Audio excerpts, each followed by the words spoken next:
He strolls through the corridors, and no one can ignore Bro's aura. They keep asking themselves, is it him, the Chad faker? Yes, it's the famous Grandmaster, Suho Kang, the school's prodigy. Everyone wants to suck up to Bro, and the praises keep coming non-stop. Lil Wigga loves all of it. Even Juri Yoon, the school queen and support player, can't help it and feels like she needs a change of panties. She wants to play some tough matches with him and gets closer, but he's just aura farming, hands in his pockets. He tries to get free, saying he doesn't have time to play with her, but she gets angry, shouting that he should carry her because she's cute, funny, and even reach master rank. But he just smiles and says that if she's so good, why does she want to get so close and comfy beside him? Does she want to get carried by a true pro? He leaves while the simps say they would love to be with her for real. A while later, he's in class, bored, when he suddenly stands up and makes a fake-ass excuse, asking to go to the nurse. But on the way, he changes paths. Then he goes to practice for the upcoming tourney on the school's PCs. When suddenly someone else does the same, a black-haired kid is playing there too. He calls Bro, and they agree not to snitch on each other. But when the blonde boy sees that the dude is playing the same game, he gets an idea. Even though he's using a trash mouse, he calls the new kid to a 1v1. Seeing the boy's character as a complete starter, he's sure it's going to be easy, and the 1v1 starts. Soon enough, it's already 10-0, and the boy logs out. But it's the blonde boy who lost 10 times. He was completely annihilated and has no idea how. The boy was unranked and using starter equipment, so this shouldn't be possible. He's a grandmaster, so this definitely isn't someone random. He searches his nickname and discovers the truth. This little random kid is actually legend rank, the highest possible. Worst of all, he barely plays the game and also plays on the American server with insanely high ping. And of course, he's our MC. Unfortunately for the new kid, the blonde boy is now in love. Doyoon tries to go home secretly, but Blondie is there waiting for him. After a lot of insistence and with no options because this dude really wants to play, they're now at a PC cafe. And Doyoon has never played with such good PC settings before, when suddenly, a thirsty girl appears. And from our MC's face, it's clear he wants some of that booty. But she's more interested in the blonde boy, since she thinks he's the better player for now. Even trash-talking him when she sees a level 22 on the team. Blondie tells her to believe in it, and they all log into the game. Juri is a master rank support. Kang is a grandmaster DPS, while our Ligma is just a random beginner. The match starts, it's Temu League of Legends. Our boy is just there, gazing at the high-end graphics and enjoying everything. It's a quick match, so everyone rushes. Kang leaps forward, charges a punch, and gets the first kill. Some enemies target Juri to kill the support, and it's the moment for our boy to shine. But he's playing like a complete idiot. That's because all the shortcuts on his mouse and keyboard are different. Now that he realizes it, he decides to focus. But we don't see the result, because the scene changes to the next day in class. When Doyoon is talking to Kang about two friends he used to play with, a girl gets surprised upon seeing him. Lil Babe even gets hiccups just from seeing our boy. I bet 100k she's the one who used to secretly play with our bro. He's already back home when Kang invites him to play in a tournament so he can get some money to buy a better PC. And in the comments, everyone below master level was feeling pretty down.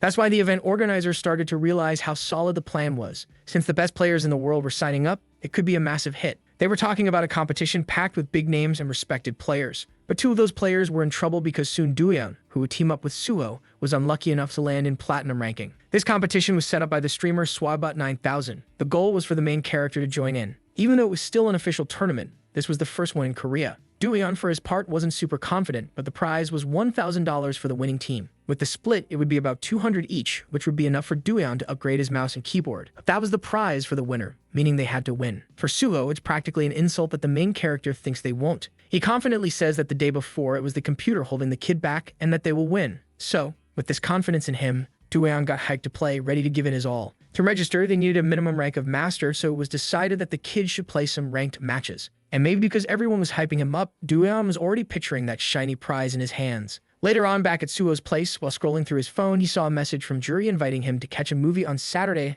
and maybe play Seabon after. But the boy tossed his phone aside, fed up with her constant invites. Still, he thought it'd be cool if Duyeon had already hit that rank. Suho was super curious about how many matches the main dude had won and was convinced he'd at least made it to master rank. But in the now, the platinum emblem was shown to the blonde and he felt super embarrassed. And while shaking with fear of getting roasted, Duyeon heard Suho shout. Later that day, the main dude was looking pretty down. Suho tried to cheer him up, saying ranked matches were just like that and they could still level up by the weekend. He said it was weird, but Duyeon should totally be able to rank up without breaking a sweat. But then he found out the boy had 5 wins and 5 losses. At that moment, Suho couldn't even look Duyeon in the eyes anymore. But instead of feeling bummed out about losing his confidence, Duyeon decided to grind every day until he nailed it, hoping not to let Suho down. So a long night of epic gaming went by, and the next day, the friends were hit with an even bigger surprise. Because after playing a bunch of matches, the main dude got demoted to gold rank. While Juri was laughing her head off, Suho was trying to figure out what went wrong. The reality was they only had 4 days until registration closed, and if this kept up, they wouldn't even get in,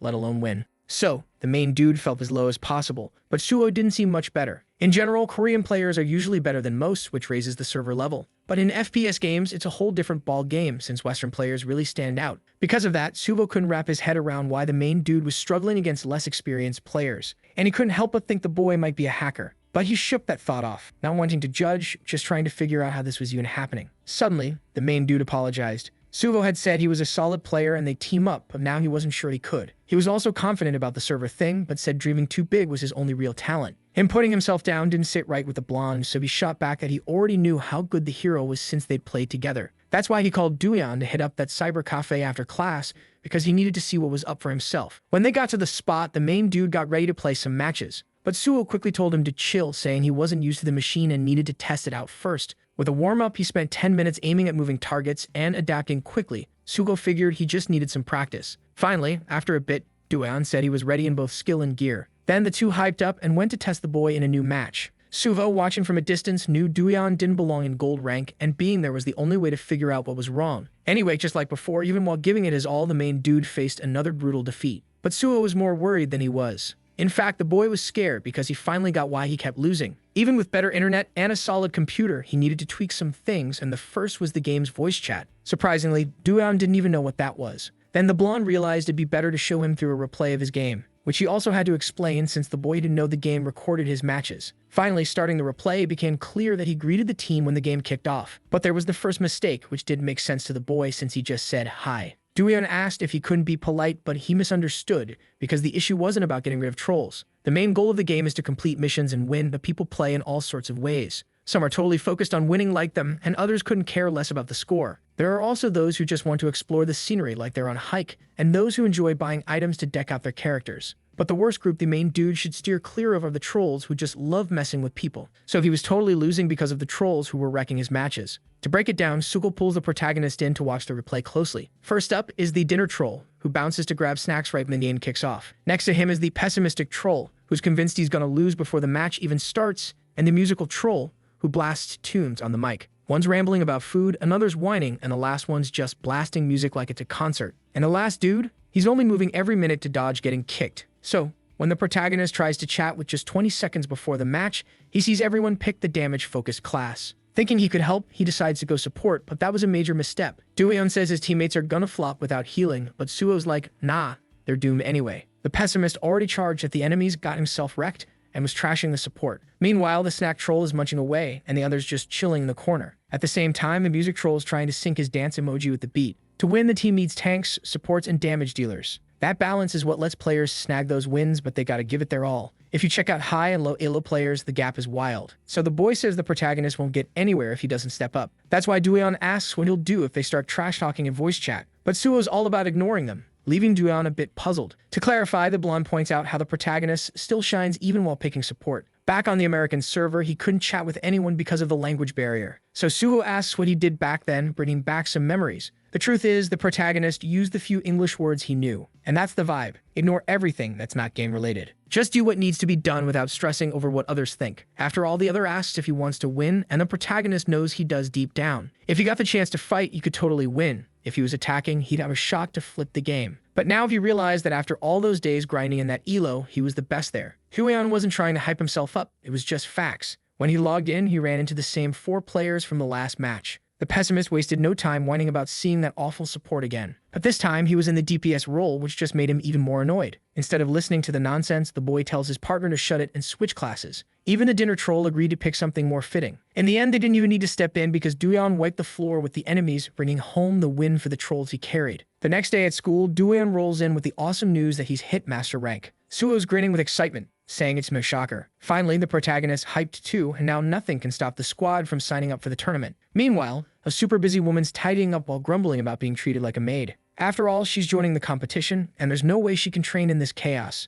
With 53,000 people watching live, Swaiba jumps in saying the registrations for the Cizebon Cup are closed. He cracks a joke when announcing the competition, but didn't expect the hype. So he just asks everyone not to be shocked because even pro players signed up. The manager of these players just formed a new team and 3 members are in. So the crowd's buzzing, betting it'll be pure entertainment. Still, Swibone says he's all about fair play, so he'll randomly pick the teams. To balance things out, he spins a roulette based on ranks. In the end, 2 pros get picked to play, along with some other big names. Many are calling it a scam, saying there aren't that many pros in the scene. and the names are kept under wraps until the day of the competition. Plus, if anyone asks why he's not playing, Swibot makes it clear that, as a solid silver, he's just here to commentate. The next day, news about Swibot and the tournament spread through the school faster than a TikTok trend. Doyeon thinks it'll be a cakewalk to win if Suho joins the competition. Juri, who's chilling a bit away, believes it'll be a legendary combo. She strolls over and asks why they're always stuck together. But when Suho brushes her off to keep chatting with the main dude, Juri shoots Doyeon a death stare. Eventually, she gives up on wasting her time there, which the blonde totally misses. Everyone's still wondering why Swibot is a commentator when he's not even gold. Back in class, after everyone bounced, Doyeon says sorry. He really wanted to dip, not expecting all this pressure on him. Doyeon feels like everyone's eyes are on him, and Suho says it's cause they know he's competing. But the boy remembers that no one knows they're a duo yet. Even Suho admitted he felt the jitters when he heard legends would be in the mix. But they totally earned their spot for the ranking, and even though the protagonist thinks about messing it up during the competition, the blonde disagrees. Not to mention the heavy hitters they had, cause besides Doyeon, they could also count on Jae-nam on the squad. From the protagonist's question, it said he's known as Mamj, a legend in multiple pro leagues. Doyeon feels a wave of relief with someone so seasoned, and that's why Suho tells him to chill. With 2 pro players in the game, it probably meant Minho Do would be on the other team. This guy was in one of the pro leagues with Jae-nam and was the top player there. So good that Doyeon might not even make a dent in the game, but Suho couldn't drop that bomb on him. After all, he wasn't confident enough and was naturally more of a wallflower. Even though they'd been in school for months, Suho only recently started talking to Doyeon, especially since he always seemed to put himself on the sidelines. Suho still can't figure out why he's so introverted, but that lack of confidence is what holds him back. A bit later, Juri notices someone while gaming, and thank goodness it's Suho. For her, since the only open seats in the cyber cafe are next to her, the blonde has no choice but to sit down. Of course, Juri is hyped to have some one-on-one time with him. But just when she's about to make that happen, Doyeon, who was in the bathroom, shows up. Once again, Juri's bloodthirsty glare lands on the poor guy. Juri yells that Suho is a fool for always ignoring her, but plays with Doyeon every day. Then Suho thinks of a way to explain himself without spilling the tea on the tournament. But not caring about sounding rude, he lets it slip that Juri should find someone else to play with since she's so needy. The girl couldn't even think about playing with someone else because she had her reasons. But she also didn't lower herself to beg and left, cursing his upcoming matches. In the end, Suho still doesn't get why she acts so weird, but he brushes it off so they can game soon and test a new setup. That is until a scream breaks the vibe, and noticing it's a girl's voice, Suho bolts over to see her sprawled on the hallway floor. He asks if she slipped, but she says she actually bumped into a guy while leaving. She had apologized, but he still yanked her arm and shoved her down. Suho can't believe it and asks why that happened, but the answer he gets is soda splashing in his face. Still dripping, the guy says Juri deserved it for spilling his drink. After processing the nonsense he just heard, Suho yells for that punk to grow up. Suho tries to explain that this kind of stuff shouldn't happen. But Doyeon also shows up to confront this weirdo, and for some reason, the troublemaker's face lights up with a grin. After all, it had been ages since he last saw that loser so clearly scared. Doyeon greets Xander Jung. In a super rude way, Xander asks if the boy is still playing his little games. Since he thinks Doyeon is still destined to lose, he sees no point in it. And just by the look they give each other, it's clear there's some past drama. While they chat, Suho is curious if they know each other. Xander asks if the protagonist is with the others because of the uniform, judging that he isn't and stating that Trash doesn't have friends. Suho still can't wrap his head around who this dude thinks he is, but he figures arguing with someone that wild is just a waste of breath. I mean, not only was Juri shook, but Doyeon looked super uncomfortable too. In the end, Suho decided it was smarter to bounce before things got messy. But out of nowhere, it was the troublemaker who got smacked on the head, what neither Suho nor the main character saw coming. As soon as that soda can hit the ground, it was clear Juri was the one who threw it. Then, totally stunned, Xander just asks if the girl has lost her marbles. Juri, standing her ground, tells the delinquent to scram and, in a nice way, defends Doyeon by saying he's her friend. Plus, she goes straight for the jugular, cursing him and saying he's not the only one who can throw shade. So the two just stare each other down for a sec while everyone holds their breath. But then, out of nowhere, the tension gets sliced by the sound of Xander's phone ringing. Which against his will, he has to pick up and step away a bit to hear what's up. Even worse, it seemed like he was getting a call, so Juri got super annoyed that he just wanted to dip without saying sorry. But Xander just shot her with that classic offensive hand gesture, making Juri even angrier, and Suho breathed a sigh of relief. He still didn't get how things spiraled this way, but with no time to waste, Doyeon got back to the competition, bringing the blonde back into focus. Later that same day, Juri was really thankful for the ride home. Suho was worried about how her parents would react to her messed up uniform, but Juri said she'd just whip up an excuse. Anyway, she was genuinely happy he came to help, and she said goodbye with a big smile. This made Suho start to see the girl in a better light. After a few more minutes of saying goodbye to Juri, the boys met up to head back together. But on the way, the blonde couldn't help but ask who that guy from earlier was. Then Doyeon explained that he was a friend he used to chill with for fun. And this finally clicked for Suho, helping him understand why the main character had so many self-esteem issues. Maybe because it was still a tough thing to deal with, the two said their goodbyes kind of abruptly. And that night, back at home, Doyeon sat alone in the corner of his room to sort through his thoughts. The first memory he had with Xander was when the troublemaker smashed his video game in half with a kick. But in his mind, it made sense, since someone as much of a loser as Duyan wouldn't need that. The next morning, the day kicks off with Juri's dazzling smile. Suho asked how it went, and the girl said she had no drama with her parents. Anyway, since today was her cleaning day, Juri had to head out to take out the trash, and Suho seemed pretty stoked. But just as he was about to chat with Duyan, he realized the dude was MIA. Right behind Juri, the main character called her name. At first, he offers to help, but before anything else, he also apologizes for yesterday. Of course, Juri brushes it off and says that guy wasn't worth her time. But the main character could feel how much her body was shaking at that moment. While being protective, Duyan felt the girl's cold hands and they wouldn't stop trembling. Then Juri dropped the act, her eyes filled with tears. Next, the girl admits it was the first time something like this happened, which made Suho take the situation more seriously. Sometime later, Duyan puts on his headset and settles into a chair in front of a monitor to finally dive back into the game. Suho, already online, asks how the new headset is. Then the boy thanks him for letting him borrow it, even though it means nothing to the blonde. Duyan still finds it weird to talk instead of type, but Suho says it's chill and remembers when his brother would show up thinking he was being called. Anyway, since 5 players are needed for a match, the others start to join. Exactly 3 players connect, the first being called Spellboy, ranked Grandmaster. The second K9, ranked Legend, and the last and most famous, Namj, also ranked Legend. Practically everyone greets each other super enthusiastically. However, remembering that Sander would also join since he was at the cyber cafe, Suho realizes he might just end up facing him. Putting that aside, the blonde's eyes light up like never before because on his other side is his idol Namj. Suho spills the tea about being the biggest fan of this dude, and guess what? Namj heard of him too thanks to some live streams. So, there's this kid in the mix, but when he hears the voice, Suho's totally caught off guard by how deep it is. Finally, being the last one to say hi, Suho goes with a hello, probably thinking it could be Sander. But after checking him out and being super chill, the blonde brushes that thought aside, keeping it friendly. Now that he's got some clarity, Suho feels way more chill. And just then, someone pops in calling for attention. None other than the streamer who kicked off the whole competition rolls in. Spellboy looks at him like he's seen a total legend, and the streamer goes around greeting everyone. While giving Spellboy some love, he shakes hands with the main guy. And he thanks them again, saying the event wouldn't be as epic without their help. First up, he calls Spellboy for a pic, and you can see he's totally vibing with emotions. Suho checks in, asking if the main guy's nervous, telling him to chill. Namj jumps in, asking if they know each other, and the blonde says they're school buddies. The pro player thinks that's wild since he came with a friend too. Back to the streamer, he mentions he set up a training arena for them and formed a team with 5 other contenders. And guess what?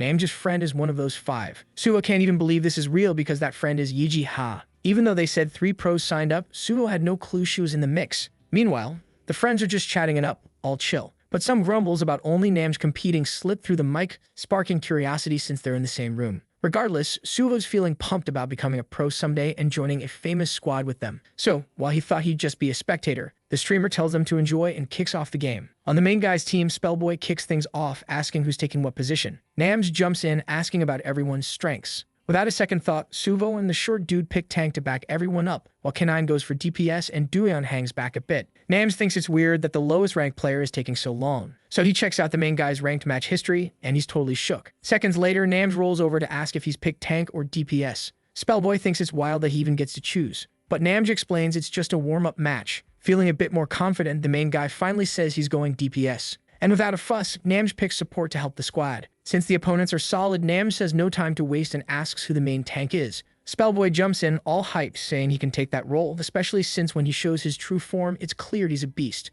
The whole enemy team knows they gotta take him out first. At first, the boy looks like he's ready to devour his opponents. But naturally, when the enemy team starts focusing on him, his health and confidence start to shrink. At the most critical moment, he gets healed by Namj, who's working his support magic from a distance. The boy shouts for Spellboy not to stress about healing because he's got cover. Then, that monster tank breaks free with even more power than before. Quickly, the DPS players line up behind Spellboy to deal some damage, but the tank himself takes advantage of the front line and delivers a crazy punch, making one enemy vanish with that insane strength. The high-level players are left speechless, trying to process what just went down. Suho thanks Namj for the healing but warns they can handle the rest. Unlike when he was under fire, Spellboy looks ready to take them all down. Then Yiji starts to sweat a bit, worried about how things are going. She's got experience in ranked matches with K9, who's heard rumors about joining a team. But she's not worried about Spellboy. It's that dude in the back who's super strong, even as just a simple master. Suddenly, near the ally team's crystal, an enemy sneaks up behind Namj. Unfortunately, the pro player doesn't react fast enough, but someone's there to back him up, hitting that intruder multiple times, and that someone is Duyan. The team jumps right back into action, but even with Suho hyping up the protagonist, Namj starts giving him the side eye. Swagbut's feeling the same vibe because after that performance, it's hard not to think he was flexing about his rank. By the end of the game, everyone crushed it, but Duyan totally stole the show with 17 kills and 0 hits taken. Spellboy's beaming with pride, while K9's just chilling in silence, deep in thought. Suho lifts the hero up, saying he practically soloed the game. But Do-yeon's all about sharing the glory with the squad, and that's a vibe everyone can get behind. Switching gears, Spellboy asks if the pro player still wants to swap roles. But after a moment, the boy decides to keep things as they are, which honestly leaves everyone scratching their heads. Spellboy jumps in, saying he's a legend and can't let some random master take the damage-dealing spot. It makes way more sense for the pro to focus on offense, right? That's where the action is. But Nam's quick to say the protagonist handled that pressure like a champ. At the game's end, the streamer gives a shout out to everyone, saying they totally exceeded his expectations. He goes on to hype up both the DPS and the tanks, who were straight up amazing. As a simple silver, he knows he could never hang in a game like this. Still, he pauses the celebrations to ask one of them something. Getting straight to the point with Psychopomp, the streamer says he knows he's probably not a master. Everyone's jaws drop at this, so Suho jumps in to explain, but Squadbot cuts him off. He wants to hear it from the protagonist, which is a total nightmare for an introvert. So is ready to help, but before anything, Do-yeon spills the tea. He says the account's in his name, and it's not some backup one. Plus, he's not using any shady programs or throwing games to get an edge. So Swybot quickly asks for the deets. Finally, the protagonist lays out the whole story about starting on the North American server and just jumping onto the Korean one. Then the streamer asks what his rank was on the other server, and without hesitation, the boy says he was a legend. The higher level players don't seem fazed, but Spellboy's left speechless. Once again, silence fills the room until the streamer seems to put the pieces together. Suho can't help but think of a scenario that doesn't end with Do-yeon getting kicked out. But even with the punishment looming, Swybot thinks the story is super cool. In his eyes, this is going to blow up on social media. And that means millions of views, which is what really matters in this capitalist world. Suho asks if there will be any issues, but Swybot reassures him that there won't be, since Do-yeon didn't mean to mess up. Speaking of which, he also mentions they're lucky because the master rank player on Team 2 quit, so they just need to grab one more legend to even things out.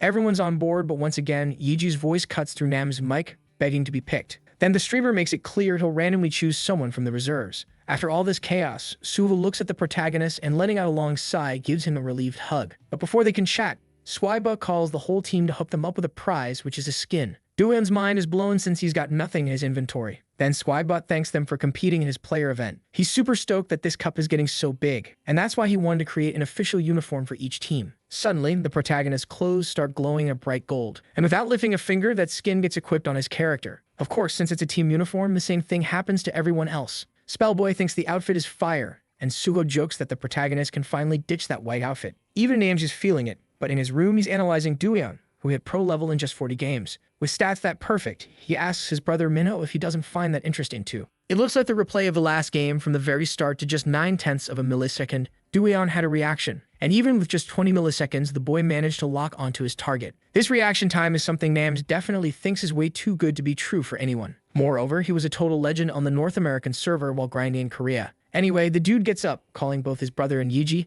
who's feeling down, to grab some food. She really wanted to be in the cup to show off her skills, but sadly that's not happening now. Regardless, Minho kept daydreaming about this new potential game-changer called Psychopomp. At lightning speed, both the main guy and Spellboy dash off until the little dude spots something that could be an enemy. Noticing it was aiming at the main guy, he tries to shout out the location, but in a panic, the worst happens first. So, Namj pauses the game to drop some wisdom. They had been grinding non-stop, so he figured it was time for them to bond a bit. After all, as a solid team, they should vibe together, which sounds to Suho like something a wise sage would say. First, they needed to pick some nicknames, and for him, it would be J, short for J-Nam. Spellboy, on the other hand, decides to roll with Mr. Boy, and K9 goes with K9. Suho, for his part, picks the nickname Aegis for himself and, when asked, explains that it's pronounced in English. Aegis is supposedly the name of Zeus's shield, and the way you say it is Aegis, with a strong emphasis on the G. Do-yeon thinks that's epic, and Mr. Boy finally gets how to say it right. Anyway, Suho mentions that his name also means something cool, which is to protect in Korean. But he plays as DPS,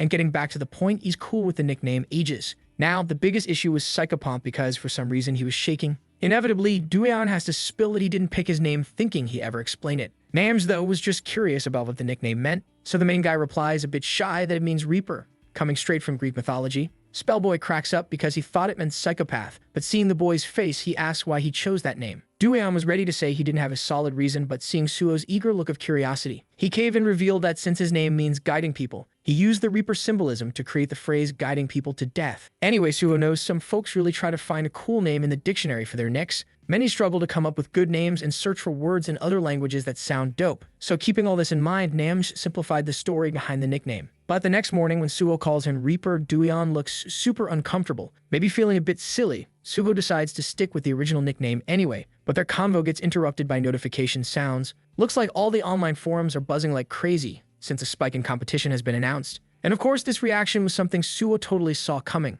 On Team 2, among the players who will be talked about later was Minho Do, whose nickname is Da Minho. Suho finds it a bit discouraging but tries to stay positive since he has the main guy on the team, which also makes him quiet, thinking he might be putting pressure on his friend. But for some reason, Dueon doesn't seem scared now, so the blonde is stoked to see him showing some confidence. Anyway, Suho keeps thinking that Xander has to show up, and in a wild coincidence, the main guy starts talking about the same dude, saying it's the nickname Neophilis on the list. In the end, Dueon already knew the weirdo would be in it from the start. However, even though he seemed different, he admits he's not that confident. After all, he's never beaten Xander in a one-on-one match. But even without a win under his belt, due to the emotional weight he carries, Dueon insists this time will be different. So it's clear the blonde doesn't doubt the boy's determination. In the end, he knows he'll face a tough opponent, but CI Bond isn't a solo game, it's all about teamwork. Back at the school entrance, everyone spots Sugo and rushes over to ask if he's really joining the cup. Because of this, while the main guy is sworn by the crowd, he confirms he's totally in. And of course, that announcement just makes the fans even more hyped. Later, a dude asks if his friend wants to hang out on Saturday, but he turns it down because of the cup. The friend, for his part, doesn't play this game, but keeps pushing him to give it a shot.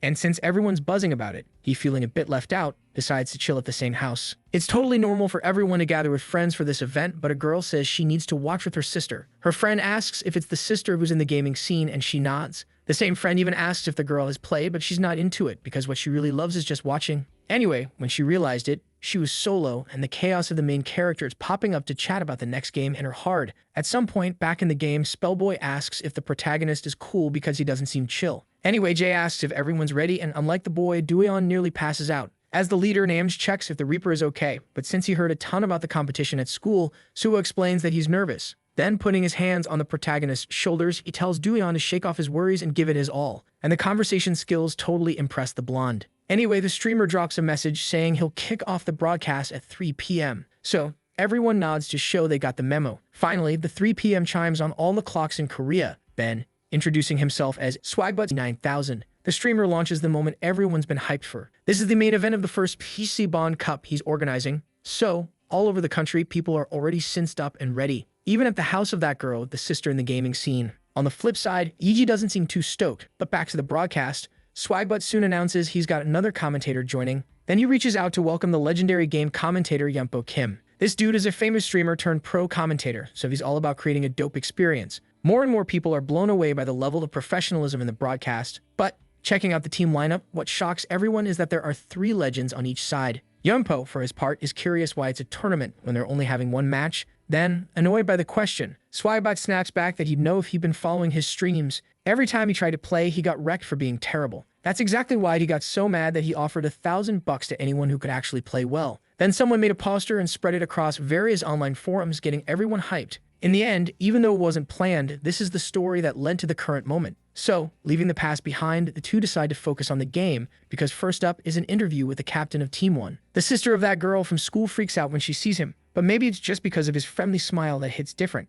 Yumpo gives credit for the huge audience to Namj, and when it comes to facing Minho, the streamer asks for a statement. Having to give an opinion so suddenly makes the boy think. But unlike what you'd expect from a nice guy, Namj says Team 2 is going down, shocking the commentators. Anyway, the one most affected by this was Dueon, who dropped to his knees, feeling more pressure than ever. In Psionic Vagabond, the game is set in a far-off and dystopian future. In that game, a girl runs for her life until she gets grazed in the face by a projectile. Right behind her is the one who fired the shot and a samurai ready to take her out. Inevitably, from above everyone, that girl with the sword prepares to deliver a fatal blow. And the blade is coming for her until suddenly, for some reason, her eyes start to glow weirdly, causing her to vanish right in front of her enemies. The samurai's sword slams into the ground, making a crater, and when the dust clears, they're left wondering where she went. But even though they search, it's tough to find her on the street because the girl teleported to the top of a building. In this game world, people have something called ESP, which basically gives them powers like telekinesis or teleportation. With all kinds of resources at their disposal, player gangs use these supernatural powers and the power of special crystals to mark their territory and expand their domain.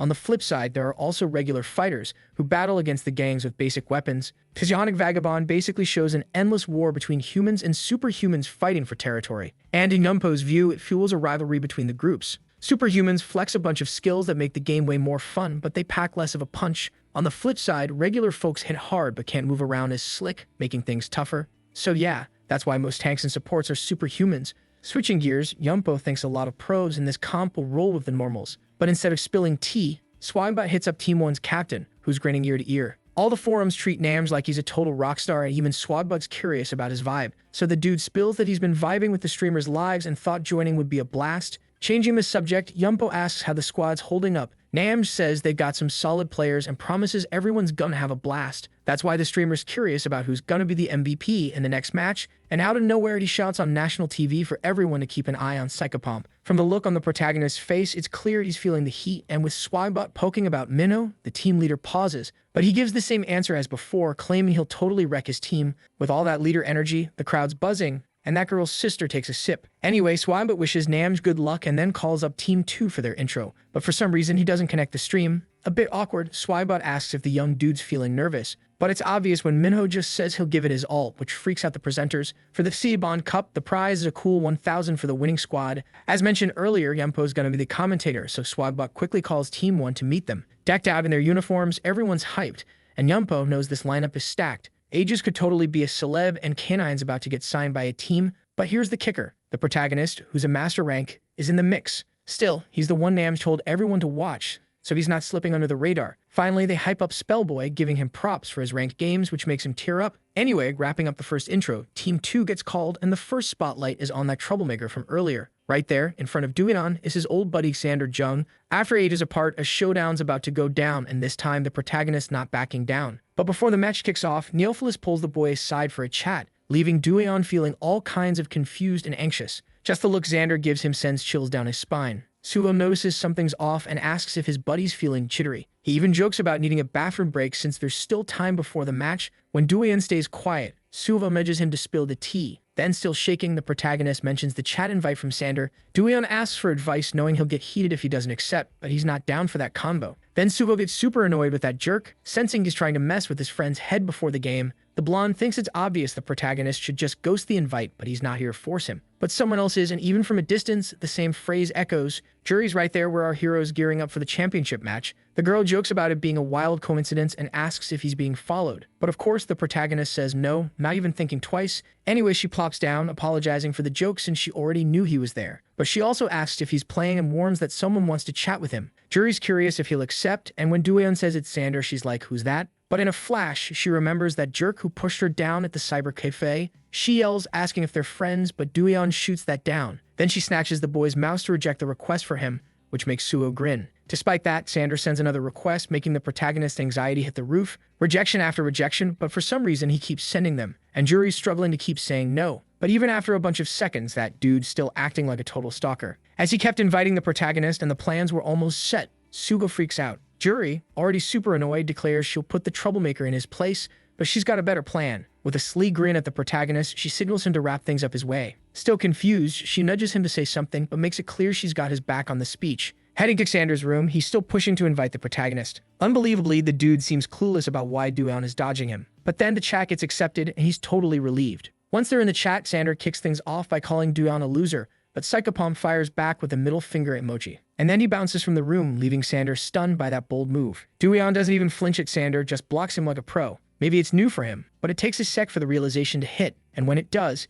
Xander goes full rage mode. Jury laughs so hard she feels a cramp in her stomach. Since the protagonist had the last word, she totally vibes with the guy's frustration. But as the game is about to kick off, Jury tells Duion to focus and says she'll chill for now. Back in the game, the blonde tells the protagonist to stop wasting time. The arena announcement starts, and luckily, at the last second, the boy makes it through the portal with the squad. With everyone gathered, the host announces the goal is to capture the base mark by point 1. After that, teams will battle for points A2, A3, B2, and B3, aiming for 3 points total. Scoring happens by capturing a crystal area and converting it. It takes 3 seconds for that, and each team sees the objectives in purple. When the first round wraps, the second kicks off right away. The losing team will have the second point revealed, giving the winner a chance. The team that loses will go into a defense round, sticking close to the respawn area, which makes it easier. So the next rounds will roll on until 5 rounds are done, and everyone will be gunning for that crystal advantage. It's basically an epic 5-on-5 showdown for the first point. But from the protagonist's view, there's a twist because even a 5-on-5 game, for obvious reasons, Xander seems laser-focused on Duion. When it's time to pick classes, the protagonist goes for the normal class and the attacker role. Then he picks his weapon and abilities, and with everyone ready, he's sure they'll crush it. Finally, the game kicks off to capture the first objective point. Nanuj warns that snagging the objective is key and tells Suo to watch everyone's backs. Being the frontliner, Spellboy spots 5 enemies and transforms to get ready to fight. K9, though, points out one of the 5 is MIA, which throws Namj off a bit. until he spots Neophilis sneaking up from the back, hinting at some sneaky movement skills. Xander's plan was probably to take out the healer from behind, but when he had the chance, the dude just zooms past Namj, going straight for Duyan. Luckily, at the last second, the protagonist dodges a brutal elimination. Even as a low HP assassin, he's acting like a tank, zeroing in on Duyan. But since he revealed his position, Suho is ready to jump in and help. Yampo screams in panic as they wrap up the first kill with only 10 seconds gone. And the first blood goes to Neophilis from Team 2, who's a legendary rank. Swinebot explains he took a movement ability to sneak in, but unexpectedly, instead of targeting the healer, he goes for the team's DPS. Swinebot thinks he did this because, in the first 30 seconds, the abilities were hidden. From his perspective, since Namj is the pro player, Xander might have thought he was the DPS instead of the support. Even the spectators are scratching their heads about why Namj let a master be the attacker. Spellboy asks if the guy is trolling, but Jay chimes in, agreeing with Swinebot. It seemed like putting a master as DPS was a solid strategy, but Suho knew for sure that the attack on Duyan wasn't a mistake. Anyway, with this edge, Team 1 starts capturing the first objective point of the game. The assassination plan from the second team totally flopped, and Neophilis was back in the game respawning. The presenters thought he'd chill and wait for his squad to respawn, but nah, that wasn't happening. Spellboy is totally lost, wondering why he's rolling solo. Knowing where Jay is, the ally team surrounds the healer to keep him safe. But once again, Namj gets the cold shoulder, and our main dude has to stay sharp because, just like before, he's the target of his old buddy's rage. Of course, with the numbers on their side, Xander gets hit hard by the ally team and gets taken out for the second time without breaking a sweat. Now the presenters are losing it because the enemy team has to wait for him to respawn. They think the only reason for this chaos is that the team's not vibing well together. But Namj, being the boss of Team 1, isn't buying that. He shouts for a new attack. A half-beast girl swoops in from above to take a swing at the healer, who barely dodges. Still, she's quick and starts landing hits like it's nothing. Lucky for the pro player, Duyan takes her out with a 6-shot, but then, out of nowhere, he feels something off. He's blinded by a crowd control ability. And just when he starts to see again, Xander pops up right in front of him with a creepy grin.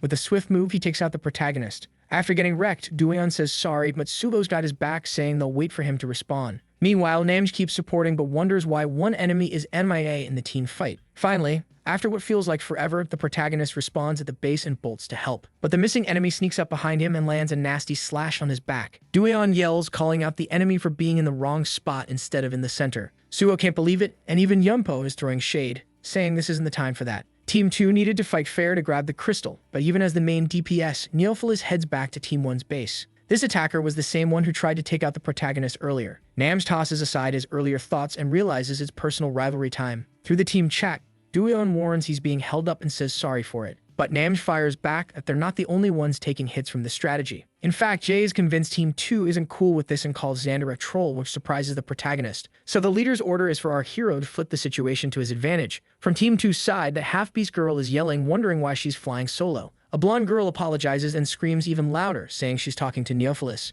She's been salty about him since he pressured the master rank player. Meanwhile, the blonde starts crying, asking if they can team up. But the boy couldn't care less until another calls him a nuisance. Xander's been fixated on taking Duyan out of the game, but he's failing hard, proving he's not cut out for this. So the one who seems to be the leader tells him to log off and just watch the team play. Everything makes it seem like the boy forgot the game's goal and doesn't even want to play anymore. If he wants to throw the game, the leader's cool with it, but won't let him drag his teammates down too, calling Xander a troll just like Namj. In her head, the blonde agrees, but feeling awkward, asks the two to chill. Finally, Neophilis pushes that anger aside and says he's going after the tank because they can't lose. Obviously, everyone's confused about why he's backing down so easily, but the blonde warns that Neophilis doesn't talk back to anyone with a higher rank than him, especially since he's got a clear goal. And even though the team isn't fully on board with him, they've got no choice. Back at the center of the action, the presenters are buzzing about the round wrapping up soon. Suho's fending off the half-beast girl, who's giving her all to reach the crystal. But he doesn't see Xander sneaking up behind him until it's too late. Still, Neophilis has a trick up his sleeve as both Duyan and the blonde turn on him, forcing him to retreat for now. In the final seconds, the girl screams for Benny to help, and the player really bolts as fast as he can to the crystal. He touches the objective and starts to capture it, but with only 3 seconds left in the match, it's a total no-go,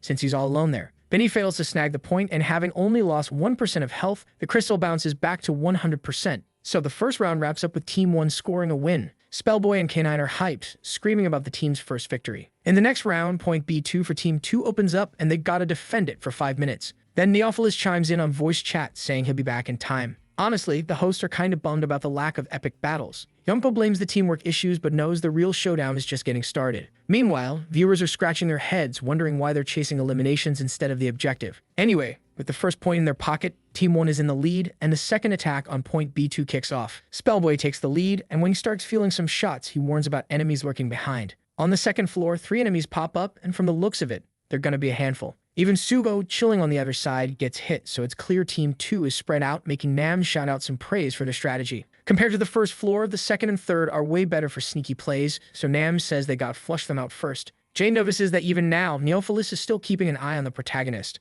He doesn't sleep on him because of his sneaky ability called Backstab, which is perfect for taking people out. When the guy suddenly vanishes, Namj warns the protagonist to watch his back. But what he didn't see coming was where Sander would teleport. In just 1 second, he's right behind him, and without wasting time, goes for the attack. Then Dueon reacts fast, unleashing a storm of shots at the assassin. Finally, Swiebeck gives props to Team 2 for focusing on the healer. Not even Nyumpo gets why they're suddenly working together. Anyway, it's time for Jay to respawn, and after getting knocked out, he feels a bit embarrassed. He apologizes and suggests they should focus on taking down the enemies, maybe swapping an attack ability for a movement one. After thinking for a sec, the protagonist summons a semi-automatic, and he warns that he'll flank from the right to try and deal some damage. Suvo says it'll be lit if he can take someone out, and even if he can't, he can still sneak in. So the other flank gets assigned to another player, and the focus shifts back to the center, where the crystal is chilling. With Binny on guard, the hero needs to stay sharp. He thinks he's not being seen and starts gathering intel on the enemy's positions. Then, with that semi-automatic he summoned, he figures he should be able to take down at least one. He aims for the player's head, since that's where the big damage hits thanks to the critical factor. Then, after a 3-second countdown, he pops up behind the guy in a flash, and before he can even react, the player is out of the game. By taking out one of the damage dealers, the hero signals to his team, who shows up right away. He knows the tank must be hiding nearby, but the moment he gets distracted, he takes a hit to the stomach that knocks the wind out of him,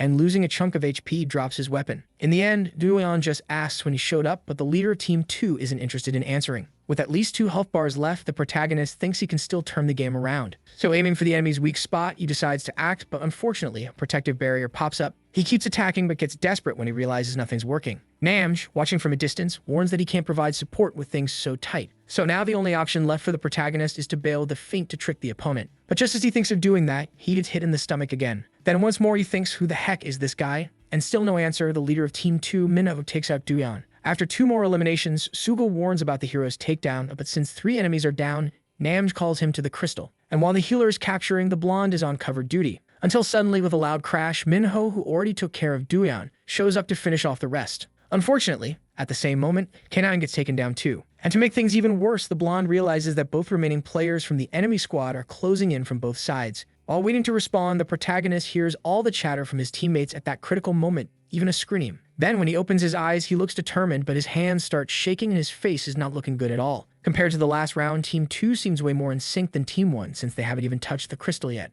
Knowing how to use the map to their advantage, Team 2 has an epic defense going on. Swinebot said teamwork was key for Team 1's win in the first round, but this time the defense is on a whole new level. With Minho acting as a human shield, charging in seems totally off the table. Snipers are usually clutch in defense, but his skills are changing the game so hard that no one can take him in a 1v1. With only 60 seconds left in the second round, Namj, who knows his teammates save their ultimate abilities, warns that they'll have one last shot. First, Suvo needs to activate Berserk, which is a CC ability, and trap the enemies in a specific spot. From there, with his skills, he should be able to snag at least 2 players. Next, Dueon's MSE ability will come into play, summoning a missile with insane destructive power. So the best time for this is when the players are all bunched up and stunned. Because if they can take out at least 2 in the fight, the strategy will totally pay off. Finally, K9 will unleash the Fire Tornado to wipe out the rest, and Spellboy will use the Super Dropping to boost his stats. So everything hinges on Suho pulling it off. But maybe because he wasn't paying attention when the ultimate was mentioned, Spellboy just activates it without asking and charges into battle. Right before their eyes, the plan starts to crumble, but now there's no time to complain. As the protagonist goes left, Namj yells for Suho to cover the right, so he starts gearing up his ultimate. And jumping as high as he can, he comes face to face with 3 players from the enemy team. But one of them is Minho, and the dude doesn't look worried at all, because when the blonde gets close, he pins him against the wall with a brutal punch. As if he had already predicted this, Minho stops the blonde's Berserk ability. So even though he's feeling frustrated, Namj quickly switches up the plan and warns he'll attack with a debuff. But just as he finishes, he drops to the ground, knocked out by a skill from the blonde that puts him to sleep. In the end, he becomes the perfect target for Binny to take down easily. Then, along with K9, the protagonist starts to unleash his ultimate ability. The MSE, along with the Fire Tornado, is launched at Minho, and taking that hit head-on breaks his armor. But the healer from Team Seed uses her abilities and brings everyone back to full health. The presenters can't believe the level of teamwork from that squad. But either way, this makes Team 2's defense a total success. At the end of the match, Spellboy apologizes and the team gets it. But then, a message pops up saying the crystal has been activated. Sugo freaks out, and it's clear that Sander is behind this. The presenters also notice a missing player in the 3-on-3 battle,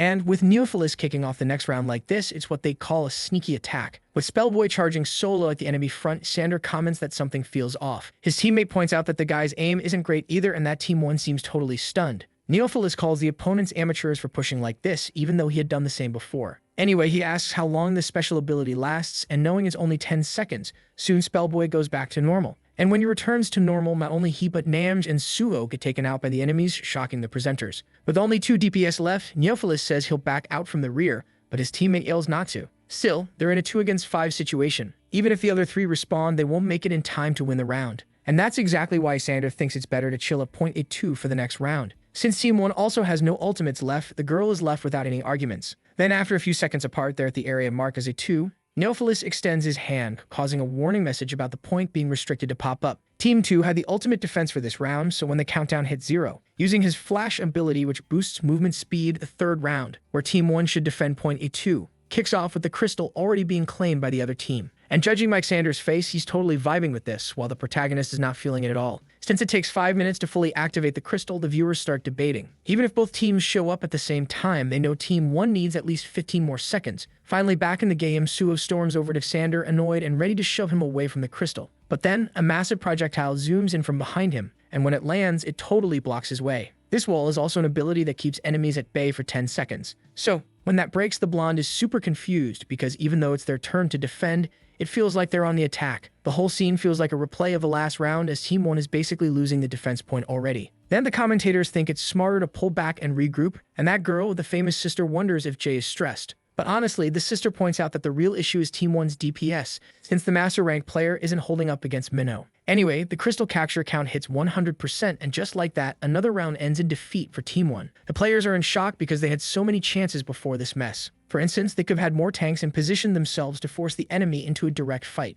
Regardless, the 3rd round wraps up, and the 4th, with Team 2 still attacking, is about to kick off. With Team 1 down 2 losses to 1 player, the commentators think it's game over. But not giving up, the leader asks about the defense, and Spellboy just bolts off without a word, leaving the guy totally lost. Even the spectators got that the 3rd round was rough enough to crush the team's spirit. Spellboy was really beating himself up for not listening to Jay last round. Meanwhile, Suho felt bad for not using his ultimate on the right target, and the protagonist was bummed about not taking down Sander since they were kids. In the end, all 3 knew that if they lost this round, the game was over, and each was blaming themselves for the mess. So without wasting a second, Namj yells to his team that they can totally win. He questions why everyone looks so down and tells them to snap out of it, because it's time to show a flawless defense that'll secure a 5th round. Then, since the leader hasn't lost hope, both the blonde and Spellboy get pumped up again. But just as Suho was about to share his hype with the hero, he noticed something super weird. He kept saying over and over that he couldn't win. Back at that girl's place, the famous sister asks if the hero's weapon is trash, but it's said to be better up close. In that case, she suggests he should use a bigger weapon. In the game, Suho is giving it his all to pull the protagonist back to reality and starts to stress out.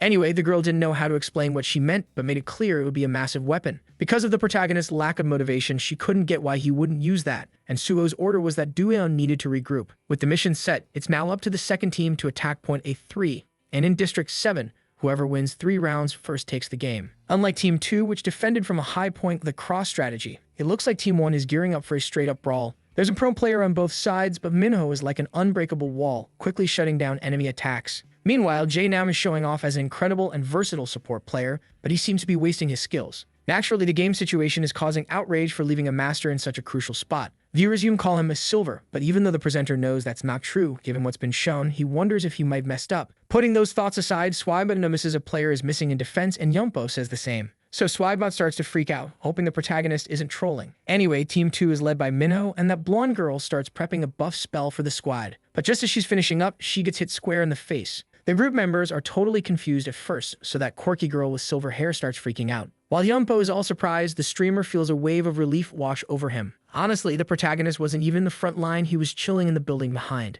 And when he checked out the boy's gear, Sander realized he was rocking a sniper build. The sniper is a long-range shooter who's all about stealth. In the enemy team's view, he switched rifles because he was testing stuff, since he was about to lose. Thinking it was just a lucky shot, they figured it wouldn't happen again, as long as they kept their eyes peeled. For now, the girl decided to keep watch, but noticed Dueon was MIA from that building. Still trying to figure out what the protagonist's ability is, she suddenly feels a chill run down her spine. So the trigger gets pulled, and even though she caught on at the last second, the protagonist had already fired at the enemy player. With 2 players already out of the round, Minho, who's low on HP, realizes the gravity of the situation. Quickly, Xander tells them to dip for now while they hunt for the sniper. Then, our hero takes aim at the former friend who barely dodges a shot to the legs. Xander feels insulted that the protagonist thinks he can catch him, but Dueon stays chill, finally thinking he isn't good enough. When he gets close enough, he can use his approachability. So, as he teleports behind him, this would be the perfect moment to wrap things up. That is, if Dueon hadn't already predicted Xander would pop up there and wasn't already aiming at him. After all, he knew the guy was a pro at ambushes since they were kids. Xander grits his teeth and keeps saying the protagonist is a loser. But then the boy's gun trigger gets pulled and his former friend's head becomes a target under Dueon's icy stare. Yumpo panics and the streamer is even more freaked out since only 15 seconds have passed since the round kicked off. Simply put, the sniper Psychopomp pulled off the insane feat of taking down 3 players in 15 seconds.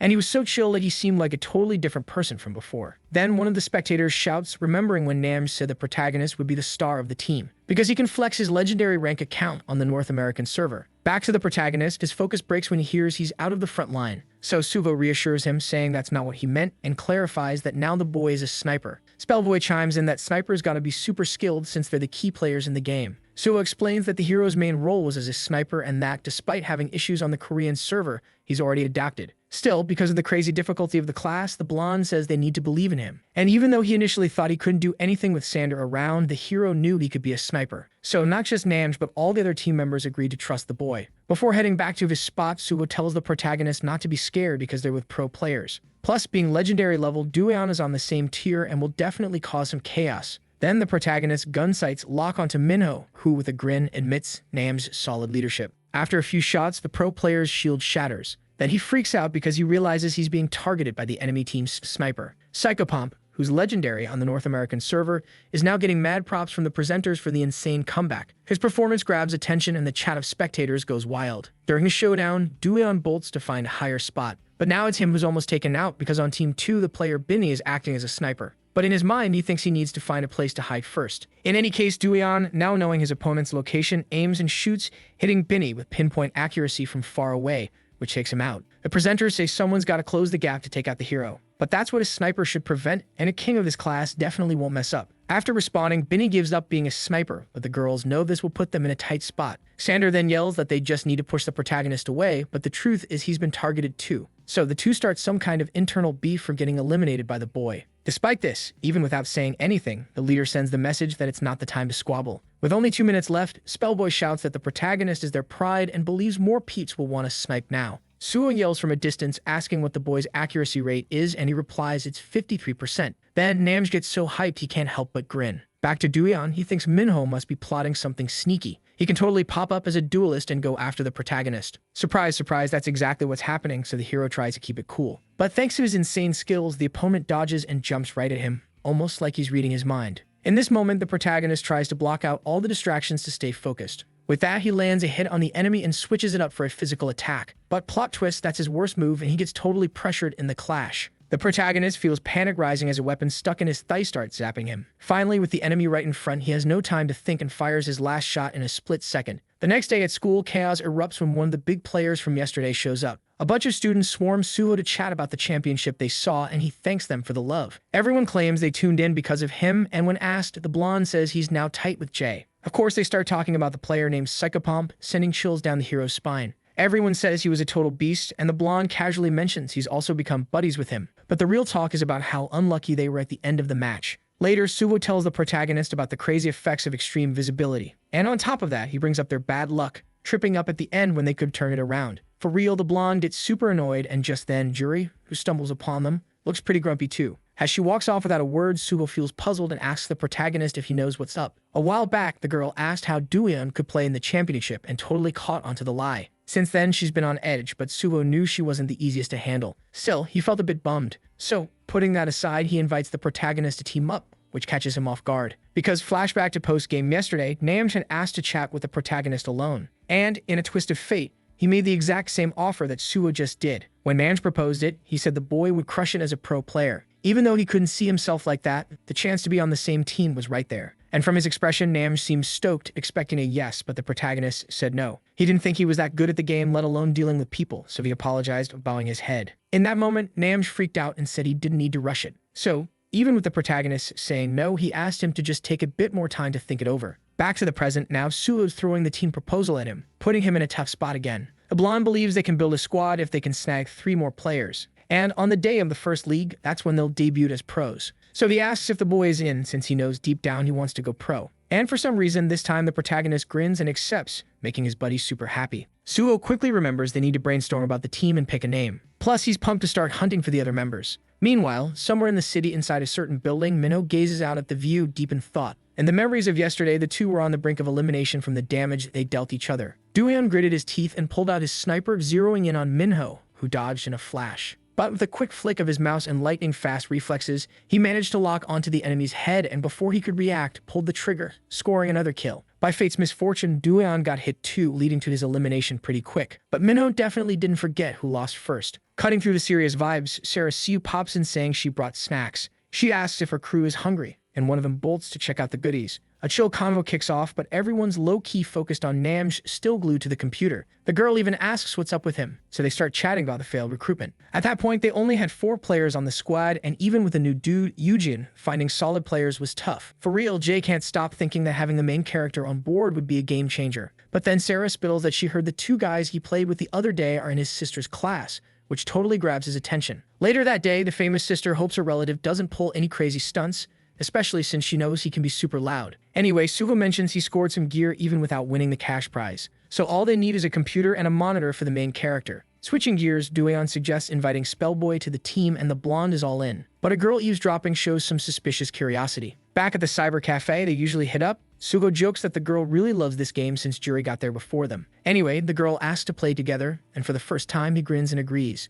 Plus, since she says her parents let her chill there, the blonde thinks they're pretty cool. But she can't play at home because of her PC's quality, and even now, she's still annoyed with the main character. Suddenly, the blonde's phone buzzes with his sister's number. Feeling something's off, he figures she's hurt and needs him to bounce ASAP. So he says they'll talk later, and Dooyeon hopes it's nothing serious. Inevitably, his eyes lock with the girl's. He starts to sweat because he doesn't want to look away, but she drops the tough act. And she calls him out, asking if he's still down to play since they had already agreed. To clear things up, she asks about his ranking. So he sees no harm in revealing he's number 300 on the North American server. Juri feels humiliated like a hyena that tried to mess with a lion. And Dooyeon's already hit Grandmaster ranking on the Korean account. So she thinks if she were as good as him, she could roll with Suho. Not knowing how to kick off a convo, Dooyeon asks if she plays other games. And when the girl says no, she insists that the master ranking is already something to flex about. From her face, it's clear Juri wasn't expecting the compliment, so she shares that she started in silver and grinded hard. With excitement, she spills how much she hustled solo, but doesn't go on long without putting herself down. Juri explains she plays other roles too, but her fave is the healer. After all, if she heals the main character, he can totally wreck everything for her, which seems to vibe with both of them. At the end of that gaming session, Juri leaves the cyber cafe feeling proud, but suddenly gets a photo on her phone that makes her freeze. The pic was of her taken from behind. Her own self at that exact moment, which couldn't be more creepy. To explain this, a dude shows up saying he snooped through her social media to find out where she studied. Plus, he says with his hands on her shoulders that he warned her he'd come, but she couldn't see it. Then this guy laughs and casually mentions he's Battle, the player who chatted with her in the lobby of the last game. Obviously, her instinct is to shake off his hands and freak out from all this weirdness.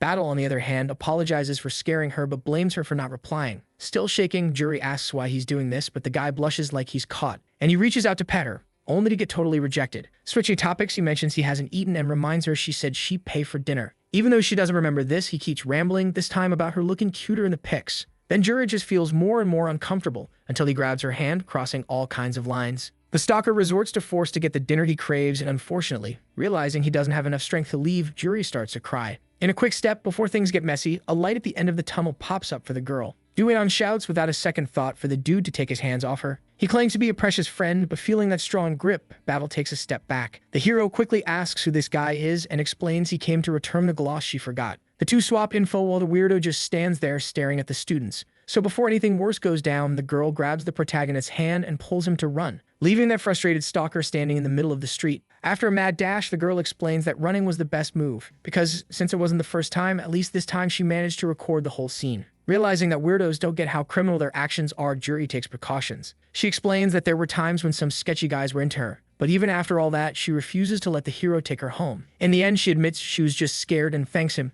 thinking she had some blame in it. The next day at school, Suho asked if the boy is free on Saturday. The protagonist is as he is, so Suho spills that's when they'll meet Spellboy. Since he has a voice that doesn't match his body, the protagonist is curious to see how that'll go. Anyway, Suva mentions K9 will also show up even though he's already got a team, and Doyeon's curious too. The plan is to grab some food and chat while gaming a bit. Then Juri pops up, inviting herself to join. She overheard the two talking about forming a pro team, and being super cute, she says she'd totally play. But Suo makes it clear the requirement is to be at least a grandmaster. Juri tries to say she's super close, but that doesn't convince anyone. So she switches gears and asks for the manager spot. Honestly, they really need a manager to handle the team's stuff and recordings. So Sugo says he'll think about it, but warns he's heading out again to see his sister because of the drama from the other day. After he leaves, Doyeon turns around feeling something's off and finds Juri looking furious. When asked about the stalker from the other day, the girl says she blocked him, but Doyeon isn't satisfied with that. Clearly, she's worried and starts to say something. But just then, Suo comes running back, shouting the hero's name. While Juri thinks he's jealous, Doyeon's in full panic mode. He grabs Doyeon by the shoulders and starts apologizing non-stop, but Suo clarifies that Doyeon's not the problem,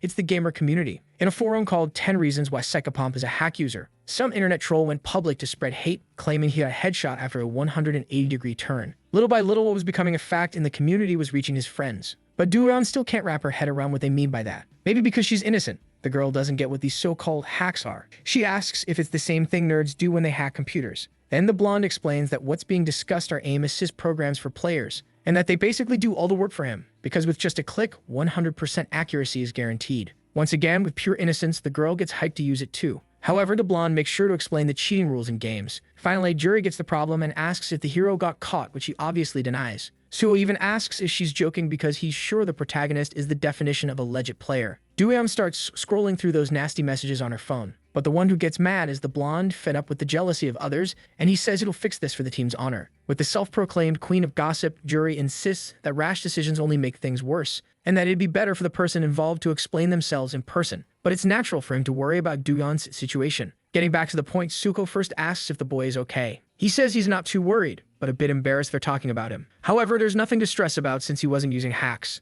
Still, the blonde thinks this could mess with others like Swibot or the team. Then the main character thinks it's wild how many people are buzzing about him. Out of nowhere, he spots something and nudges the blonde to check it out too. Doyeon's hands are shaking while he's clutching his phone, and it clicks when one of the comments about hacking looks like it's from Juri. Not long after, in a private room, a seriously intense person connects with the two boys. She straight up asks if the gossip is saying the protagonist doesn't use anything. The blonde jumps in saying Doyeon is just naturally talented. In that moment, this person gives off a dark vibe, making the boys feel pretty uneasy. But then, revealing herself as Swibot, the streamer says it's a golden opportunity, which totally blows the boys' minds. Since the day before, rumors about the protagonist using hacks had been flying around. In the recorded live stream, after watching a bunch of times, everyone agreed there was some cheating going on. With that consensus, a whole community of commenters joined in, so Swabut decides to help the protagonist clear things up. For that, they need to hit up his studio. But since the hero is still confused, Swabut asks if he doesn't want to set the record straight. Suvo jumps in for him, saying they need to squash this gossip at the source. And how's he going to do that? By showing he can play without hacks, obviously. For the streamer, the protagonist's gameplay will speak for itself, and to the blonde's excitement, he gets to join in. Still, our hero is stressing that he really can't pull it off. At first, his friends are curious about what he means.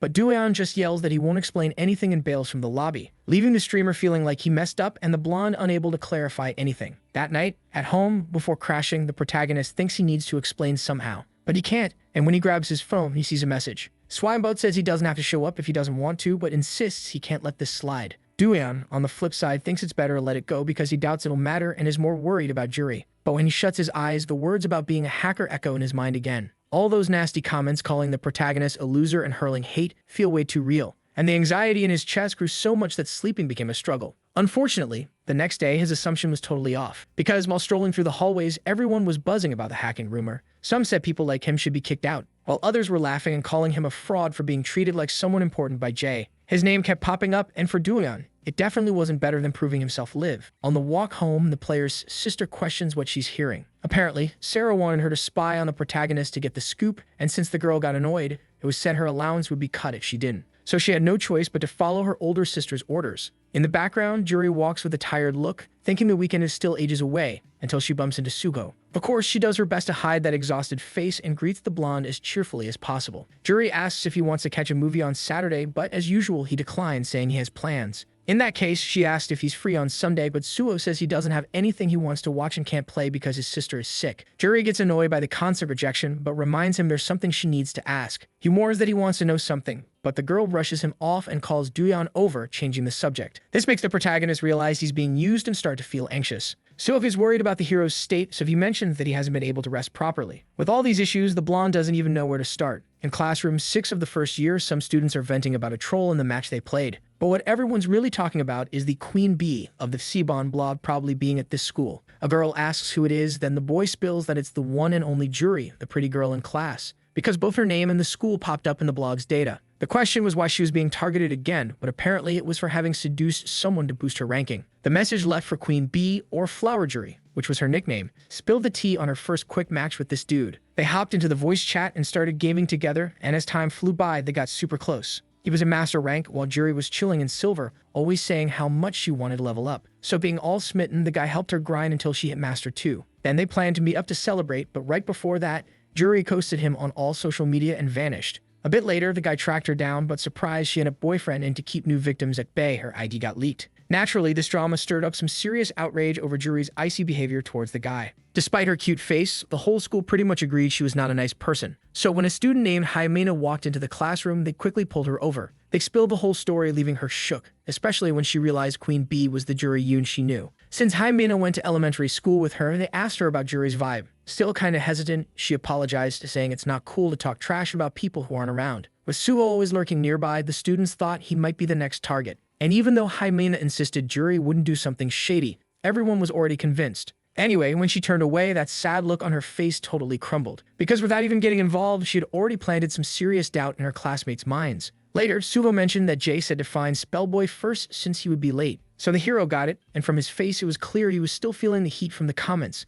Anyway, they waited for Spellboy to show up until suddenly a sticker message popped up. Suho said he was heading to the bathroom, leaving the hero solo to greet the new guy. After a few more seconds, a message buzzed on his phone saying he was there. Duyeon looked around trying to spot Spellboy. He could be either a bearded dude to his right or an Asian guy to his left. Or maybe he was just passing by, so Duyeon thought he should do something to stand out. But while he was lost in thought, someone asked if he was talking to Aegis or Psychopomp. Turns out this stunning dude in front of him was the player known as Spellboy. The protagonist almost fainted from the shock of reality before he could even respond. And hearing them call each other those weird names made some people walk by and laugh. They weren't wrong since it was a gaming identity, but shifting gears, Duyeon really didn't expect someone so chill to have such a deep voice. Honestly, he didn't expect Spellboy to be this good-looking. Later, while some food was being whipped up, they mentioned the player was 21 and in college. Duyeon couldn't stop thinking about how cool he was from his looks to his voice, but then Suho straight up asked why he was way friendlier in the game than in real life, which made Spellboy freeze up. He tried to apologize, saying it was his first time meeting online friends, and started acting like he did in the game,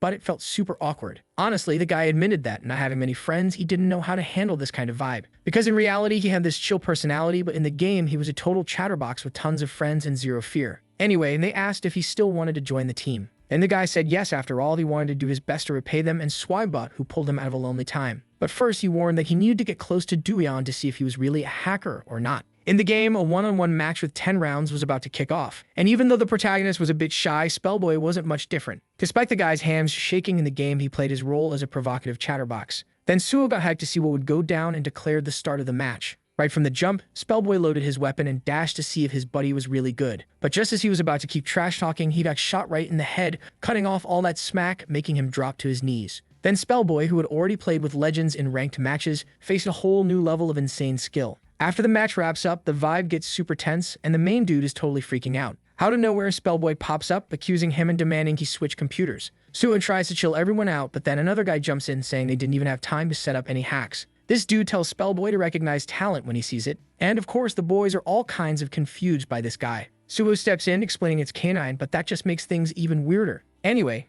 K9 notices Spellboy acting different, so the blonde spills about his shyness. Now, chatting with Duyeon, the ranker is hyped about the skills he just witnessed. While the hero is still trying to process everything, he introduces himself by his real name, which makes K9 want a one-on-one match too. Spellboy is itching to bounce from the chair, but what really throws Duyeon off is seeing the team's tank, for some reason, in tears. K9 instantly gets worried about being judged for making a teammate cry, but Spellboy's words hit hard, revealing he feels bad for not knowing why Duyeon hides his skills from everyone. At first, the main dude is lost and the others are just as confused. Suho jumps in, saying he's kinda like Spellboy, all introverted and stuff. A month ago, he couldn't even share his thoughts, but he's made some serious progress. Spellboy suggests recording a hand cam without showing his face to tackle this issue. But K9 laughs it off, saying those who call the main dude a hacker won't buy that. Still, that bad vibe lingers in Spellboy, especially knowing how many people are trashing Swibot. But apparently, Duyon had no clue about all that. Being the one who blew up the hacker rumors, the streamer was getting roasted. Suho, meanwhile, calls the main dude the biggest victim, but Spellboy clarifies that everyone's getting flamed. And when Duyon tries to confirm while K9 looks down, Suho says it's not as bad as it seems.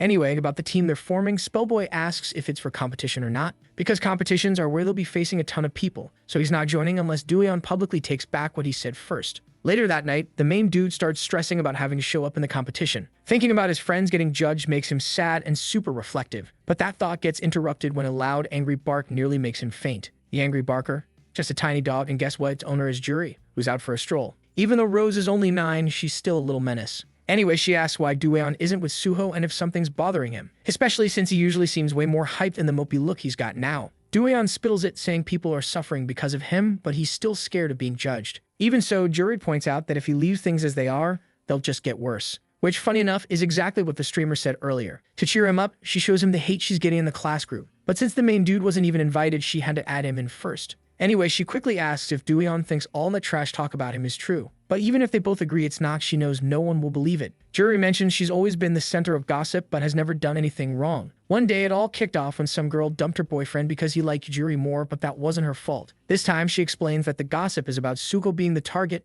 and the funniest part, the blonde has never even played a ranked match with her. Normally, Juri just ignores this stuff, but Suho is someone who really loves the game and dreams of going pro. So to protect his future, Juri says she'll make a statement, and she tells the main dude to wait and see before deciding what to do. This leaves him even more reflective until the plot shifts to a screen starting a live broadcast. When Swibot goes live, a computer installing the operating system pops up. So at first, the viewers are curious. Then they switch topics, asking if there's going to be a giveaway in today's stream. With everything going down, the chat thinks Swibot owes them an explanation, and some start to roast him, saying the hacker streamer is about to pop up. The nervous crowd is throwing shade, as expected, until the Windows install wraps up live, and Swibot can finally flash a grin at his viewers. First thing he does with the OS back in action is download the game CZ Bond. Then some folks start thinking he copped a new rig and is doing an unboxing. Anyway, the streamer breaks the awkward silence and starts to spill the tea. Since the tournament, everyone's been buzzing about a certain player possibly using hacks in front of the whole squad. A bunch of them wanted an official statement, but he's been keeping it on the down low to guard his privacy. But these rumors have stirred up drama not just among players, but also the whole community. So the accused player asked for this chance to clear the air on all the accusations. As they saw, the stream showed the OS install from scratch. They verified that no shady programs were installed besides the game. So Swibot claims this is the perfect moment to squash those nasty rumors. Without wasting time, while the player in question gets a warm welcome, Dueon remembers what Juri said about doing it right. So all the haters get silenced with his skills just like that. Psychopomp is invited and actually shows up, but he's shaking and rocking a mask that sends the chat into a frenzy. Before they kick things off, Swibot asks him to introduce himself, and the kid does, leaving everyone stunned by how young he looks. To clear things up, Dueon drops that he's only 16, and the streamer says he respects him for his bravery. From the tired look on the kid's face, it's clear the rumors have been a total nightmare. And Dueon confirms, shaking, saying he's had some wild nightmares at night. He really wants to bounce home, and the viewers feel a bit of sympathy. Anyway, with his hands on the kid's shoulders, the streamer tells the audience that Psychopomp deals with panic attacks. He tries to tell him not to stress, which makes the kid blush but also fired up to show what he's got. When asked why he switched gears, Dueon says he doesn't want to hurt anyone. So he makes it clear he's going to prove his skills are legit. And to back that up, the streamer says he'll be there for support during the stream. To prove they're live, Swibot shows a clip of the day's news. Then he asks the kid to hop on the computer where they just installed the game. Without wasting a second, the kid steps up and mentally apologizes to Sugo for not acting sooner. Plus, he thanks the blonde for believing in his innocence. While setting up the game, a quick recap about it is given, covering his ranking on the other server and his experience as a master rank. And the fact that he's already at Grandmaster level, then Swibot quickly mentions a ranked match is about to kick off. To their surprise, when he pulls a match, they see 3 legendary players on the enemy team. But the kid says he's all good, and this chill vibe has the viewers curious. When he jumps into the game, he asks to be a sniper, and no one complains, especially since he's lucky to land on a team of fans. Then, with his weapon ready, he gears up, and the enemy Abyss says he's hyped to see this live. Another opponent steps up for the class because they want to test him, and Abyss reminds them to check the replay. Because if he really is a hacker, this will be his downfall. When the match kicks off, everyone focuses on the kid, who's in an open field on the other side. Abyss claims to be the tank and says he'll go first because he can take 2 hits. But the kid jumps over a building and gets a sweet vantage point. As a sniper, he locks onto his target and, in less than a millisecond, adjusts the mouse for a perfect shot. Even though he gets hit, the enemy still has no clue where it came from, and in the meantime, he reloads, leaving room for another shot, which makes both Suho and Swibot beam with pride. Unlike Sander, who's watching the stream with a disgusted look on his face. After that shot, the vibe of the viewers flips from night to day. Abyss can't believe he got taken out without any hacks. As he's about to respawn, he decides to check the replay camera, but this just leaves him even more shook, because it's obvious it was all about aim as the protagonist smacked his head and every other body part. He basically hit in a circle, which totally earned him the title of psychopath. Aim assists usually have a pattern to hit the chest or head, so it's safe to say Duyan did it on purpose to flex a bit. While that dude's thinking, another enemy gets wrecked by the hero, and a girl named Hover is totally impressed. Suvo and Swibot are feeling that pride, but more like fans watching their idol. Even from their homes, that vibe spreads, creating a whole collective hype. At first, Duyan seemed like a total fraud when he showed up, but now he's way cooler. All the hate comments got swapped out for compliments from basic to super fancy. Anyway, after showing off his skills, Duyan takes off the headset and asks if that's enough, and the whole chat is like, yup. Swibot jumps in to say yes, way more than enough. As you can see, the boy's stats were on par with the pros, and since it was all professionals, he had a slight edge. Even after proving himself, he shot an email to the game's support center, and the admins confirmed they found zero history of cheating. In the end, Duyan's just a kid who loves the game, so he asks his viewers to chill with the rumors. From his home, Spellboy can hold back tears seeing how nice the streamer is. Shuri feels proud, and there's no one left to throw shade at him. Even Duyan thinks about Swibot's support and feels all warm and fuzzy inside. At night, the two say what's up, and Swibot claims he'll buy Duyan a drink when he's older. Since the boy mentioned using an old monitor, he also got a new one as a gift, which the streamer made sure to give him, especially since it was just collecting dust. Suddenly, a person pops up asking what the protagonist is doing there. This catches both boys' attention, especially since it's a girl they've never seen before. But even though they don't know her, that doesn't stop Swibot from thinking she's super cute. Then, as she introduces herself as the protagonist's sister, the streamer explains everything as nicely as possible, which makes the sister bend down too since he gave Duyan a gift. The next day, the rumors flip from hate to compliments, and as everyone's saying his name, Duyan's shaking so much it worries his friends, especially since his face is so red it looks like it's about to blow up. All these people saying his name made him anxious, but maybe in a good way. Anyway, Suvo remembers Juri has some stuff to sort out, but from her scary expression, it seems everything's cool. Later, now that Spellboy's on the team, the group chats about needing 2 more players. For now, they need a support, but Suho isn't ruling out taking that spot himself. As for Duyan, obviously he's the main attacker, so they need a secondary and a solid support. And while Suho crossed Juri off the list for one of the spots, someone popped up happily in the background and called Duyan, saying it was a pleasure to meet him. Especially since, knowing Suho was aegis, it made sense to think Duyan was Psychopomp. Of course, the boys act clueless since they can't figure out how this random girl knows. Juri, on her part, is more worried that she might have a crush on Suho. But back in Duyan's head, he's still shocked that someone knows his identity. And more than that, he's trying to figure out who this person could be. Juri's suspicious look clashes with the proud expression of this still unknown girl. As Juri gets super hyped, Suho has to stop her from doing anything wild. The other girl finds it a bit weird how everyone's acting so strange. Anyway, the protagonist asks who she is, and then the girl asks him to guess. She drops a hint that they've met once in the game before. However, even though nothing comes to mind at first, Suho asks if she could be Binny, and boom, that's the right answer. The boys ask if she's a senior in school, and when she confirms, the girl says it's a pleasure to meet them. A few seconds later, the protagonist finally connects the dots, remembering her character, Binny from Team 2. Suho quickly asks how she knew the boy's identity. Then the girl explains that since she already knew the blondes and Xander kept saying that Duyan was a total legend, it was easy to make the connection. Honestly, Binny says she had known for ages. She had seen the two at the cyber cafe chatting about bringing Spellboy into the squad. Anyway, the protagonist asks why she's here, and the girl replies that she just wanted to say hi.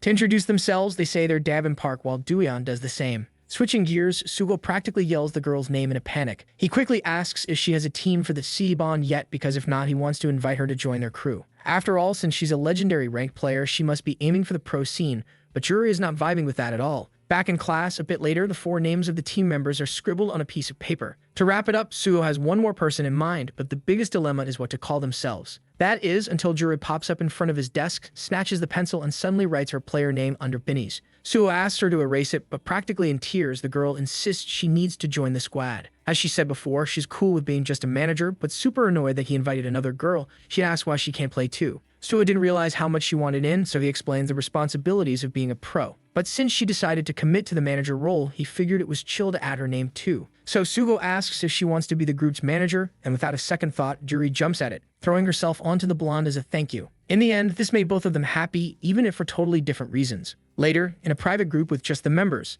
everyone's saying what's up. Spellboy kicks things off by saying he loves Duyeon so much that he'll only support him. Finally, Suvo tells them that besides not having a full team yet, they're also without sponsors. But he promises he knows where to score some so they can compete in the first league. Back at that pro player's house, one of them in particular is feeling pretty down. Namj is bummed thinking that Psychopomp joined another pro team even after saying he wouldn't. The crew gets Jay's side, especially since Duyeon said he wasn't interested in going pro. Then one of them says he'll offer the spot again, and time flies until by late afternoon, the protagonist is scrolling through Suvo's messages. Everyone in the group seems super hyped about the team's future and plans to play that night. So Duyeon feels really good about having a team now. But just as he's almost home, Minho shows up calling him by his nickname. And as the protagonist instinctively turns around, their eyes meet. Duyeon doesn't know the player's face yet, but Minho can tell he found the right guy. Still, the protagonist recognizes something in the voice, and having seen a similar pic on Nam's team, finally connects his character in the game with the real-life look, realizing it's Minho. Even so, the hero still doesn't know why he's here, since the guy keeps staring at the picture on his phone. Duyeon quickly asks if the boy lives nearby, but he says no and explains he's just there to ask for something. At that moment, the natural response is to ask what it is,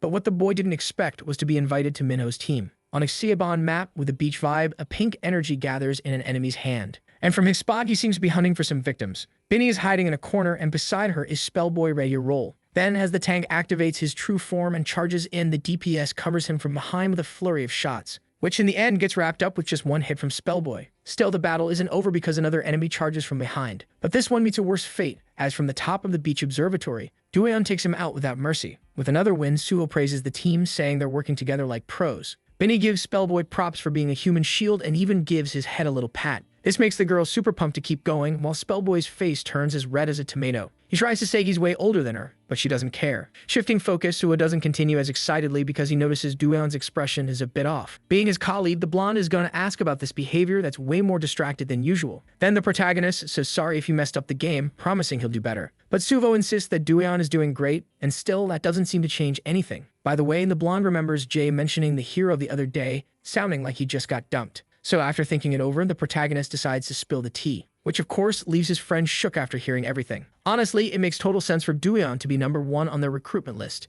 and he's even more mind-blown when he realizes something else. He shakes the protagonist, saying he could have gone pro. But Duyeon shows zero signs of regret, which totally surprises Suho, because in the end, Duyeon chose to be on their team, and that fired him up to do his best. Even though, deep down, the protagonist still felt kinda bad for turning down Namj and Minho. Flashback to that meeting when he was offered a chance to join the team, Duyeon was super confused. First, Jay hit him up with a proposal, and now Minho was trying to recruit him too. But he made it clear he wasn't joining, which totally caught the pro off guard. When Duyeon didn't get a response, he tried to grab Minho's attention, but the dude was lost in thought since he got rejected on the spot. In the player's mind, the protagonist turned down Namj because it was too sudden, and he didn't know much about the scene. But since he joined another team, he probably knew what being pro meant. Still, having tossed that chance away, Minho thought he needed to sweeten the deal with cash. When asked, the protagonist said he only knew a little about their team. Among the things he knows is that one of the members is Yuji, who's a total beast at agility. He knows Yujin Cha is a new player but adapts like a champ, keeping the team steady. And of course, he knows Namj, who usually plays support and is a legend in various positions.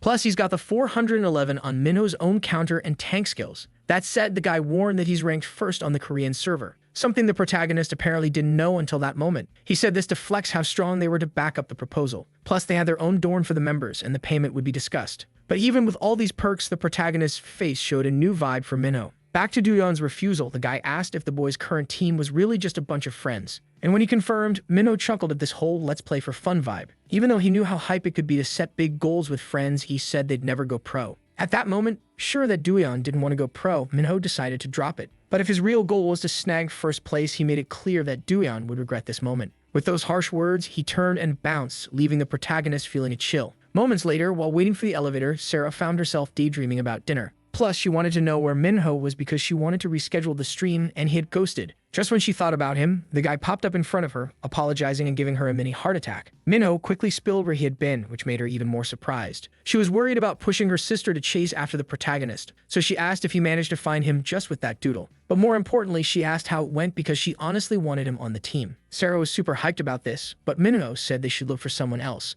And to explain why, he assured her that even if he accepted, it would mess up the team since he wasn't ready yet. The next morning, Suho looked deep in thought, and while the protagonist focused on his hot coffee, Binny seemed the same. Breaking the silence, she said she'd been pondering for a while, and immediately asked why there were only 4 of them when they needed 5 for the team. Duyeon, for his part, was also deep in thought, so the blonde warned that he wanted to chat about this. especially since they had some candidates in mind and he had an idea of who to choose. Heading to the building of the pro players, Namj asked if he heard right. So Sarah was all about making an announcement to find the last player for the squad, and Jay started freaking out, asking Minho what was up since he was acting all chill. He wanted to know why Minho didn't just recruit Doyeon since they'd already met. He was super curious about what went down, but of course the main dude was all nope again. Anyway, Minho kept pushing the idea that it's better to just forget about him, because they could totally build a way better team if they snagged a fifth player. Sugo was vibing with that thought, and he started talking about the support he recommends. To give some context, the blonde said Binny probably played a few matches with him, because he's none other than the legendary support Yummy. Of course, she remembered him because of the nickname and even hiked up his name.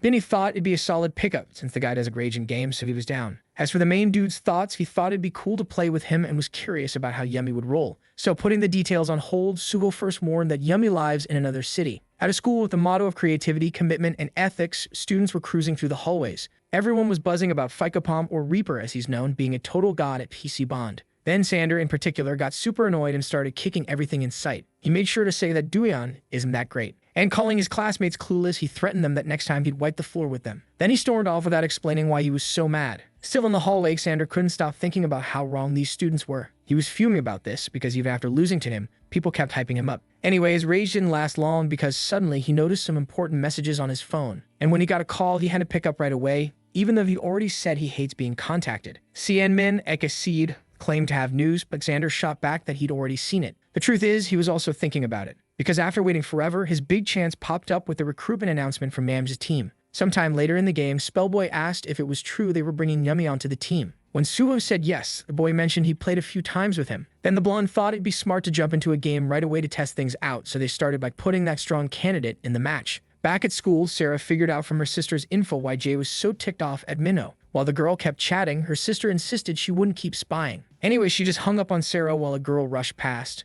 And maybe not paying attention, she bumped into the girl, sending her tumbling backward. Mina, who was the one who did this, stood right in front of her. But when Sarah's sister was about to complain, the blonde flopped on the ground and started whining too, which was kinda hard to follow. Meanwhile, Yummy was about to have her first test match and Doyeon still looked shocked. By the way, the player's expression suddenly shifted. The main dude felt a chill run down his spine, because contrary to what was said, she didn't seem nice at all. Taking charge among her teammates, Binny said, "Nice to see you again." And since Yummy did respond right away, Doyeon started finding her more and more creepy. Until out of nowhere, the girl greeted everyone with a sweet smile, totally flipping Doyeon's expectations. First, she thanked them for the invite and mentioned that even though she's a legend, she's had her ups and downs. Still, Suho recognized her as a key player, so Yummy said the same about Aegis. Anyway, the two kept chatting in a super friendly way, which made Doyeon change his mind more and more, because all this vibe reminded him of the good times with Namj. Back to the convo, they agreed to play a match. But when she caught the main dude's gaze, she smiled in a way that was kinda intimidating. When the round kicked off, the item Frozen Fog was used. This is a calming effect that freezes an entire area, perfect for support Yummy. Still, the look she had while doing this left Spellboy shaking in fear behind Binny. And the same went for the main dude who ducked behind Suho.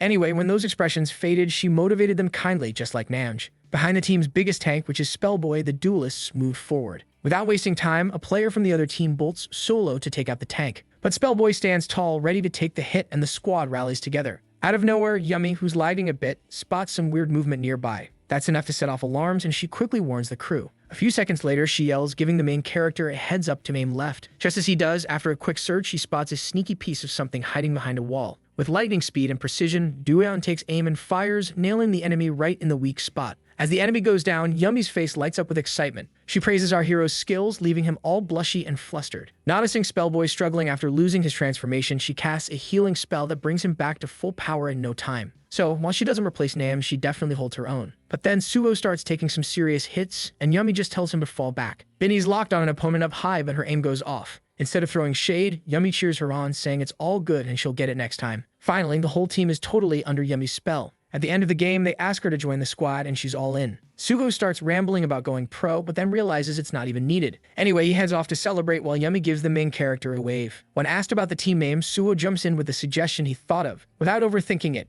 he throws out the name he thinks is the best. Back at school, when the girls bump into each other in the hallway, Mina is acting all weird, leaving Sarah's sister super confused. To her, it looks like the girl totally mimicked her fall and went down right after. But the crowd that shows up later didn't see it, so they help her up, all concerned. Out of habit, the girl opens her mouth to apologize, but then Juri pulls her away. Juri thinks there's no reason to apologize when the girl's the one who fell. So even being nice, Mina can't help but look annoyed. As expected, her sycophantic friends back up the blonde's story. But Juri saw the whole thing and caught Mina throwing herself onto Bonnie. So she asks why the blonde fell too, which totally catches Mina off guard. After a few seconds of awkward silence where everyone's trying to piece it together, Mina says she lost her balance, claiming Juri should have seen it from far away. She approaches with a sweet smile, asking if the other girl's okay. But Juri makes it clear she's got perfect vision. No issues here. Then switching gears, Mina says it's been a minute and asks how things are. This leaves Juri surprised enough to pause and look down, a bit embarrassed. She shakes her head in confusion, showing she doesn't remember Mina, even though they were classmates.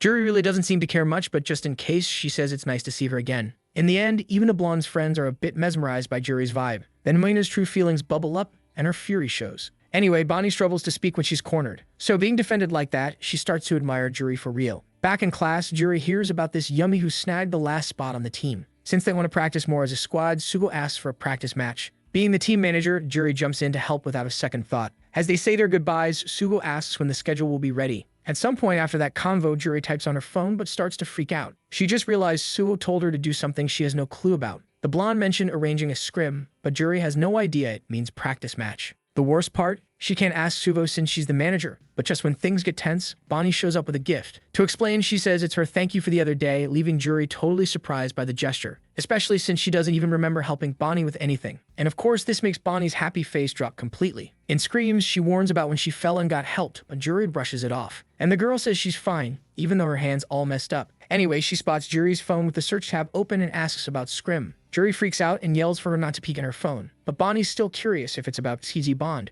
which gives Juri a lightbulb moment. So without wasting a second, she grabs Bonnie's arm and practically drags her along. Bonnie's walking, thinking she messed up, and gets super anxious when Juri starts talking. But all she asks is if Bonnie knows what scrim means, and Bonnie quickly says it's a casual match. Suddenly, Juri's worried face lights up with excitement. Later, Bonnie explains that these matches happen before real tournaments. And Sid searching for other terms is in no-go, she suggests typing Saban scrim in the search bar. Finally, Juri finds scrimmage in the informal dictionary. Bonnie's like, I've never played, but I know what it means. Without dropping her sister's name, Juri asks how they can make this happen. To give some context, Bonnie spittles the beans about being a team manager, which accidentally connects her to Duyan in Bonnie's mind. Anyway, Juri's super serious about needing to sort this out, so Bonnie's all in. She decides to help with whatever it takes. Juri asks how they'll pull it off, but Bonnie clarifies she has a friend who's also a manager and they swap numbers. But when she gets home, reality hits her hard, shattering her hopes. Bonnie asks her sister for help multiple times. She wants to know how to set up a scrim match, but Sarah's not having it, especially since Bonnie hung up on her last time while she was talking.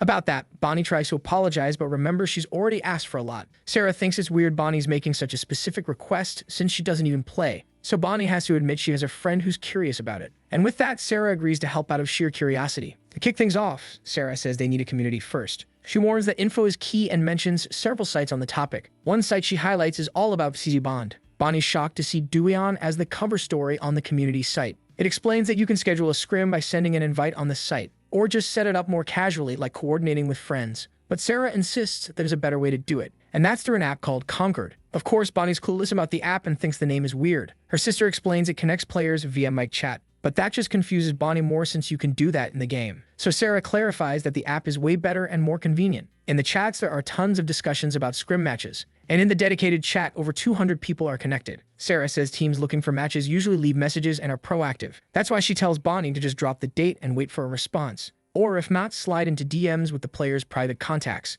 With that sorted, Sarah says she'll invite Bonnie to the group. But not really paying attention, Bonnie says it's not for her, realizing too late. From Sarah's face, it's clear she might figured out it's about Duyan, which is true because Bonnie knows it's about Aegis' team, now her rival. And Sarah's the one who benefits getting a chance to see them play. But still unsure and shaking to keep the secret, Bonnie just asks to join the group. The next day, Juri's on cloud 9 since the problem's all sorted. She thanks Bonnie, who says she's down to help more in the future. Juri asks to be taught, but acting like a double agent, Bonnie says a friend did it for her. In the end, after thinking it over, Juri offers Bonnie a manager position too. To keep things clear, Bonnie will handle scheduling while Juri takes care of the rest. After all, it's way easier to ask for help when both are managers. Juri's all about this because she wants to learn from her friend. And to really sell it, she makes her face look as cute as possible, pressing Bonnie against the wall as those big baby eyes shine brighter and brighter, reaching a point where the girl can only say yes with a grin on her face. Later, in an open field at school, the girls run into the boys from the team. Juri jumps in to introduce the new team manager, hired by her since she's got mad resources. Which, yeah, is true, but Bonnie's still shaking with anxiety as she introduces herself. Suo's a bit lost, thinking no one knows who the main character is, so he asks for his opinion. By saying yes right away, the blonde also gets on board and introduces himself to Bonnie, who's totally zoned out. Given the 411 on the team, the blonde warns they're gonna go pro ASAP. He mentions he's one of the tanks, introduces Duyan as the damage dealer, and presents Juri as the team manager. All this is to get into the official competition scene as a pro team. For a sec, Bonnie's starstruck until she realizes the weight of that goal, making her introduce herself as the manager who'll handle the scrim matches. Seconds after introducing herself, the girl tells the protagonist something he apparently didn't know. But honestly, what's really on his mind is how his sister would freak if she found out he's a manager on Duyan's team. Suvo, meanwhile, asks for Bonnie's ID to get to know each other better in the game later,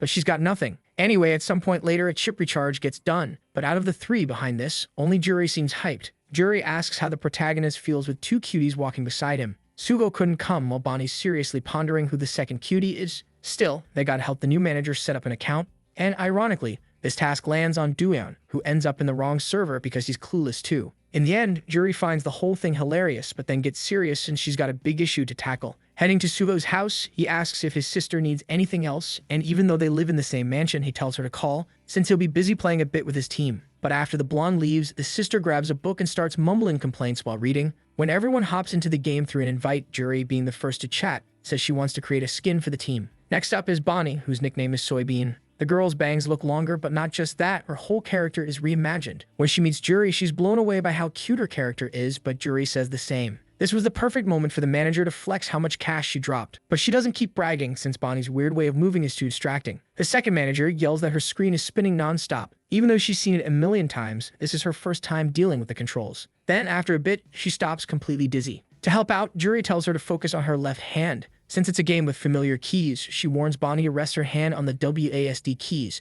and with her pinky, she should always keep it on the shift key. As for the spinning screen, Juri explains how to change the mouse sensitivity with the scroll button. So, after a few seconds of learning, Bonnie's already showing some decent skills. Even though she's still struggling, she starts to get the hang of it, and now the other two group members pop up. Juri quickly asks them to join the voice chat and if they were playing Do, to which Benny replies yes, claiming he carried, sparking a mini argument between the two. Anyway, everyone starts chatting about ranked matches, leaving Bonnie feeling a bit left out. Then she starts getting more anxious, but Duyan saves the day by putting a headset on her. While Bonnie figures out how it works, Benny keeps teasing Spellboy. That's when he finally gets fed up and delivers a perfect flying kick. But even so, Benny doesn't regret it, since annoying the boy is just too fun. Suddenly, Benny spots a new face and the manager introduces herself. As Spellboy hypes up the girl's voice, Benny instantly calls him a creep. This gets him super mad at her again since he didn't say anything weird. Juri, meanwhile, warns that the girl knows a ton about the game but hasn't played much. When Spellboy can't wrap his head around that, Benny breaks it down that some folks just know the theory. Suvo jumps into the match too, but while they're chilling in a warm-up round, Juri suggests letting Bonnie just watch.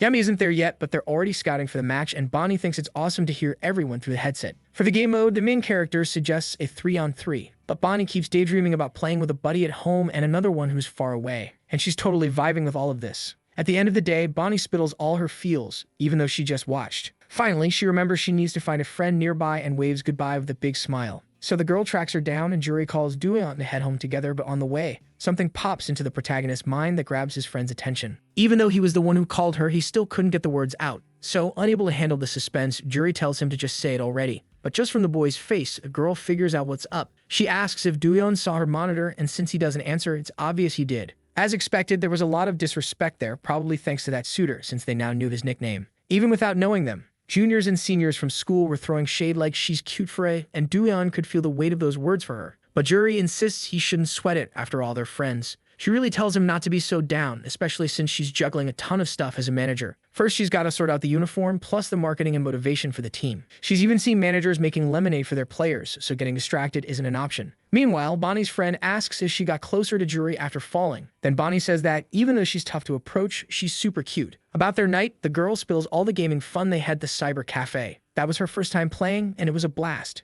So, even though she wanted to keep showering compliments, she decided to chill there. At the house of the pro players, two members are scratching their heads over the team's strategy. Manhwa stays quiet, and no matter what, Namj insists it still isn't enough. Both Sarah and another dude who seems to be a manager look a bit worried. The girl mentions that her pick will be a solid damage dealer. But Namj says mistakes won't fly because they're not looking for a player to train, but one who's already ready. Even though he was ranked first, Jay stuck to his guns and said no. Both Yuji and Yujin had never seen Jay act like this before. And the same goes for the managers who thought they should chat later. So before anything else, they switch the convo and hunting for snacks. Yujin asks why it's only them who have to go, but they manage to roll with it without arguing. Finally, After the two bounce, the manager thinks hard and calls Jay for a serious chat. Namj keeps thinking the new member needs to be top tier. Then the girl asks to give the guy a shot, since he's more than qualified, saying the Reaper isn't the only good DPS. The male manager cuts in, saying he heard a rumor about a debut competition in China next month. So naturally, Nam starts to freak out while Minho stays super serious. Bonnie's sister warns that the news will probably drop the next day. But even though it's a big event, they can't join since it's only for Chinese teams. Still, the manager mentions that, in Korea, they've been contacted by people from all over the globe. So the girl asks if Jay knows what that means, and with a grin, he gets that something national is on the way. Exactly for that reason, they need to recruit a new player, and Namj realizes there's no time to stick strictly to his ideals.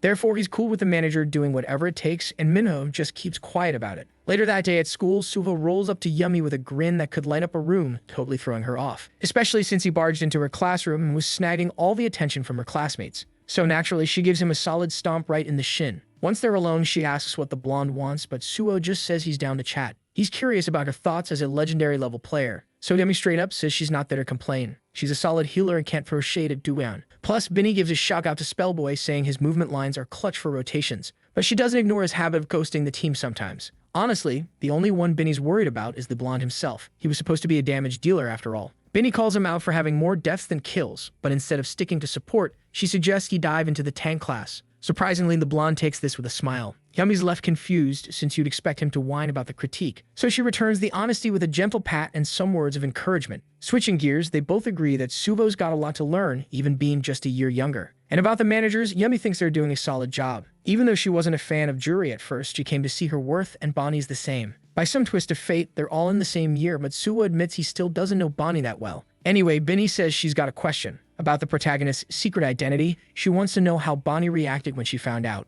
In her head, she bets Bonnie fainted, realizing her classmate is famous. After sharing her thoughts, she asks again, but the blonde seems to zone out. Binny presses the question, and Suho starts to sweat a bit until he finally spills the tea she's waiting for. After that chat, he's thinking Solo first convinced Bonnie doesn't care about the game. But then he remembers Binny praised her for her tactical eye. So there's definitely something off if someone uninterested knows that much. Breathless, a desperate player screams into the void. But he doesn't stop running for a second, because with all the healers gone, he needs to regroup with his team. At least that was the plan until he spots someone lurking, and it's Xander. The dude can sense something's off, but Xander pops up behind him way too fast. And as a healer, all he can do is scream before getting taken out in one hit. A second later, one of the fallen player's teammates shows up to face off with Xander, so the player yells for his buddy to take him out. But even though he's determined, the assassin just does what he does best, leaving the two enemy players to duke it out after getting wrecked by just one guy. Snagging 2 easy kills makes Xander's day, and since he took out the main healer, this round is his. But only in his head, because suddenly a message pops up saying 4 allies have been eliminated. Xander can't believe it, since he just took down 2 enemies solo. But it's true, because without communication and skill, having the numbers doesn't mean squat. So logging off, Xander's stress level skyrockets and he's about to lose it. But when he hears some noise, he has to mute his mic ASAP. His mom popped in to say dinner's ready. So once she leaves, he turns his mic back on and curses out each of his teammates, which of course makes them turn against him. One of the allies asks if that's how Xander talks to his mom with that mouth, and tells him to show some respect, but Xander doubles down on his rants. And especially for the ally who wasted the ultimate, he tells him to never team up again. Xander claims his teammates are a bunch of subhumans with 0 brain cells. So feeling hurt, they tell him to hit the road and roast him for getting humiliated by Duan at the Swag Cup. But Xander just fires back, telling each of them to shut it. In the end, the allies even thought about dropping the convo, which just made Neophilis even more annoyed. However, one in particular just peeped that behavior without saying a word. Then, when they naturally lost, Xander tossed his mouse up in frustration. And to make matters worse, the buttons on the mouse popped out like a beetle's nose. Sometime later, in a custom room, the player Seed hops in. Neophilis quickly mentions being in a bad mood, but she's not about to dwell on that. In fact, the girl gets straight to the point about how things are going. Then he thinks for a second, spills that he's got a super important interview the next day. For Seed, having an interview means he's already in the running. And even though he's not totally sure, Xander happily agrees that he might finally become a pro player. After all, when that happens, he can forget a bunch of bad stuff. Anyway, Xander says with determination that he'll crush these obstacles, and even without saying it, Seed knows he will. After that custom match, a message pops up on the boy's phone, totally catching him off guard. Since there shouldn't be anyone hitting him up at this hour, he goes to check, but there's a nasty surprise, because the manager in charge of interviews just canceled it without a word. On the flip side, Swybot was also surprised, but for a totally different reason that made 0 sense. However, instead of being bummed or annoyed, he was hyped to meet the expectations of a certain request. Elsewhere in the city, coming back from the market, Duan asks his sister to hold the rest of the groceries, but she's not about to be a bother. Still, the protagonist insists she worked hard, but the girl shoots back that he studied hard too. Then the two share a chill moment together. Being real, the sister says studying isn't really in the family genes, but she's glad he's not being lazy. Anyway, the girl asks if he's really going to keep talking to himself in his room every night. And the protagonist explains that he often plays with his friends. He worries about being a nuisance, but now that she knows the reason, the sister doesn't mind, even though he's not studying as much as he usually plays all night. Switching gears, the protagonist talks about thinking of upgrading the computer, so the girl asks if there's any problem to fix, and he admits, a bit shy, that there isn't. But since Do-yeon doesn't usually ask her for stuff, the girl just asks how much it will cost, which obviously makes him super happy. Previously, Suvo had helped with his old case plus 8 gigs of RAM and a borrowed graphics card, so the protagonist asked for 500 for the rest of the computer parts. Clearly, the sister was not ready for that number, especially since Do-yeon must be cheap since he borrowed most of it. Right away, the girl starts thinking about the bills, so Do-yeon pulls back the request. However, since that wasn't what she meant, the sister assured him she helped when she got paid and gave him some cash to grab food with his friends. Switching topics, the sister talks about the hero's other friend, because he keeps helping giving away old stuff like the other day when he brought a monitor. Anyway, she remembers it all started because of a smart elect dude. And Do-yeon hits the nail on the head when he thinks she might be talking about Sander, which makes him a bit down. At the same time, in the city in front of a huge corporate building, there was the very person they were talking about with a determined look. Going back in time, Seed complained a ton when she found out about the interview getting cancelled, and it was her suggestion that made him visit the agency in person. Responding to that message, he shared his thoughts, and at least they agreed he could come by. So now the boy knocks on the door waiting for a response that soon comes, then he walks in asking for permission. When he sees it's No.1 there, an employee greets him. He asks the boy to sit down and checks if the place is to his liking. It also offers drinks, but since Sander declines, he gets straight to the point. First, he asks if the young man wants to hear the details. Then Sander simply says he doesn't get why they canceled the interview when suddenly, the corporate guy admits that No.1 actually had everything they were looking for. This makes Sander even more fired up and demand a test within the game. However, even though he gets why he's upset, the employee wants to first explain the standards they look for when recruiting. As he is the manager of a well-known team, he was also a player once. But this was something No.1 already knew because it was impossible not to know his name, Simon Hwan. As Xander already knows, the manager says that in TC Bond players have unique roles. Some are more chill while others are total chaos. So, bringing together 5 of these wild players is exactly what he's aiming for. But because of this vibe, he puts character above everything else. Xander didn't see this coming, but Simon said that in any squad, character is just as key as skill, especially when it comes to picking players for an esports team. Still confused, Xander quickly asks what's up with his character. Then the manager spills that he still plays every day, and even if he's not as fire as before, he's still a grandmaster. So having played with the best, Simon showed what his character was in TC Bond. The truth is, he's faced a ton of drama playing with No.1. To dodge the awkwardness, he asked if they could wrap it up there. Xander still wasn't vibing with it, but even while giving another shot, the manager was sure it'd be a waste of time. Anyway, after all that, the manager asks if there are any more questions. Then, with his head down, Xander accepts everything but asks for the new test, totally unexpected. In this case, while the second manager rolls in, greeting everyone, another meeting gets set up. Xander bows in respect, thanking the manager for his time. And oddly enough, he leaves without blowing up, which Simon totally thought would happen. Anyway, the managers were chatting about some new scoop, the Do-yeon case. They were planning something for the scrim match, and sadly, Xander overheard while sneaking out through the halls. So being far from that room, he couldn't hold back his rage anymore. With everyone in a custom match, Suho reminds them that today is the day of their first scrim. With a snap of his fingers, the second manager pops up and announces they'll face a team called United Pizza Union. Among the team members are pepperoni, hot barbecue, super supreme, double cheese, and Hawaiian. Apparently, they love pizza so much they combine their names, and even though they're lower ranked, Suho doesn't sleep on them. The first strategy is to bring Binny and Do-yeon to take out the enemy tank ASAP. Then the manager says the match will be split into 2 parts, and with everyone ready, the match between United Pizza Union and Desperado, the new name of the team, kicks off. The protagonist team makes their move to position themselves on the field, and Do-yeon stops at a solid distance to focus up. He spots 5 players right in front, charging toward the objective. Just what the blonde had mentioned, then Spellboy realizes it's his time to shine and transforms against a barrier that throws him off. The enemy's strategy was to set up 2 shields, one in front of the other. And since the protagonist had pushed up, he couldn't give the support he needed. Spellboy, who was also taking heavy hits, needed some healing. And with the enemy team set up, there was no room to compete with melee damage. Having 2 shields and strong firepower, the crystal was snatched by the opponents. Suvo, seeing this, tells his teammates to regroup. First, he says he'll cover Binny and asks her to break the shield. Then the girl summons her heavy artillery machine gun and pulls the trigger without mercy to wreck everything in front of her. Pepperoni starts to feel the heat, but it's already too late because the shield's been shattered. In this situation, the enemy yells for the other barrier to come, but both are broken, leaving them totally exposed. With their playstyle, they couldn't fight without shields backing them up. And now that an opportunity opens up, Yumi activates his global pandemic ability and hits the enemy team's DPS right away. This ability for 10 seconds drains 5 HP points every 2 seconds.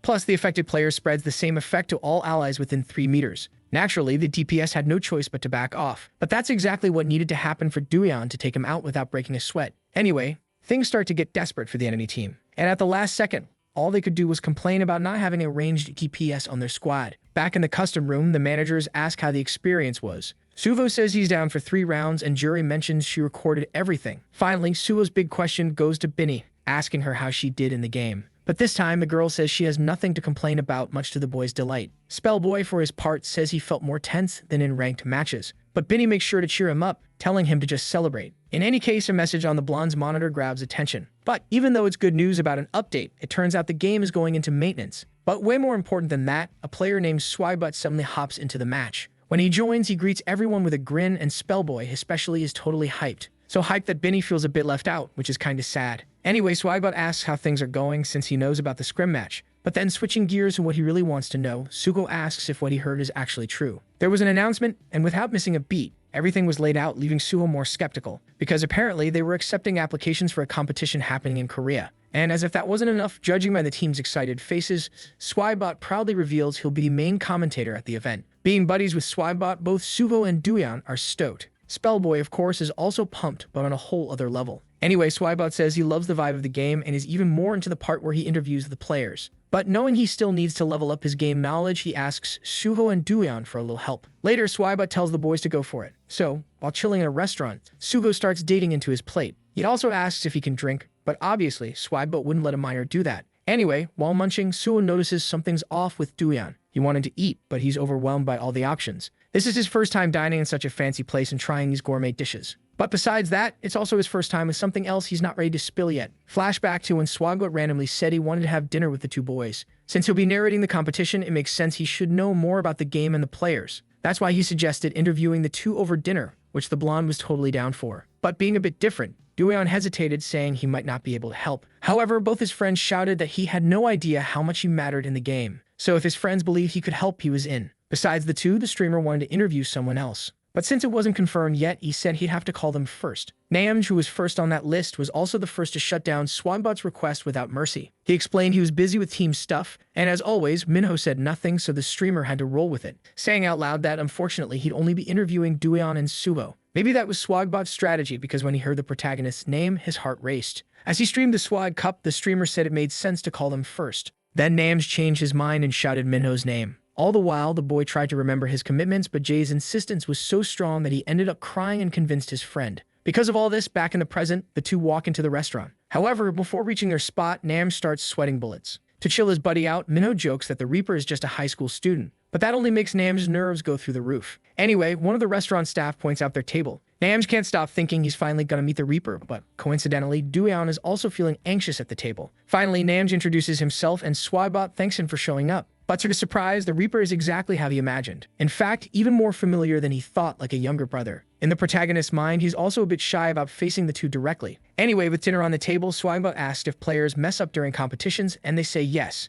2 years ago in winter, in a 1-on-1 situation, Namj was behind an enemy ready to take him out. Being the most logical move, he pressed the keys to pull out the shotgun. But accidentally, he hit the wrong button and equipped a sniper instead. And since the zoom was automatically on, it was impossible to keep up so closely. Swybot is shocked because they won the match, but the explanation is pretty simple. By pure luck, at the last second, Jay dodged the attacks and finished off the enemy with a close-range knife. In this way, he managed to dodge that epic fail. From Suo's view, watching from the sidelines, it all seemed planned out, and Swybot was totally on board since he was a big-time DPS. But still, he was curious why he ended up as support, so Nam said he was all about innovation. He also tossed out the idea that it might be age, which made Swybot feel kinda old, and that's rough. Anyway, they chatted about the hottest topics in Cbon until the questions ran dry. That's when he thanked everyone, and Duyan felt bad for not stepping up more. But before bouncing, Namj reached out to the kid, saying he already knew about his choice to join another squad. Then the main dude returned the gesture, feeling super hyped to meet Jay now, until he felt his hands getting crushed because apparently he wasn't the most hyped one there. Namj had to admit he wanted him on the team, but Suo reminded him that Duyan was already taken. Still, Jay couldn't wrap his head around it, and he left with a heads up that they should stay sharp because they were scouting a beast player for the tournament. But with them around, Suo shot back that it definitely wouldn't be a walk in the park. Meanwhile, in the admin building of Namja's squad, manager Sarah C was introducing herself. She was finally welcoming the new member to the crew.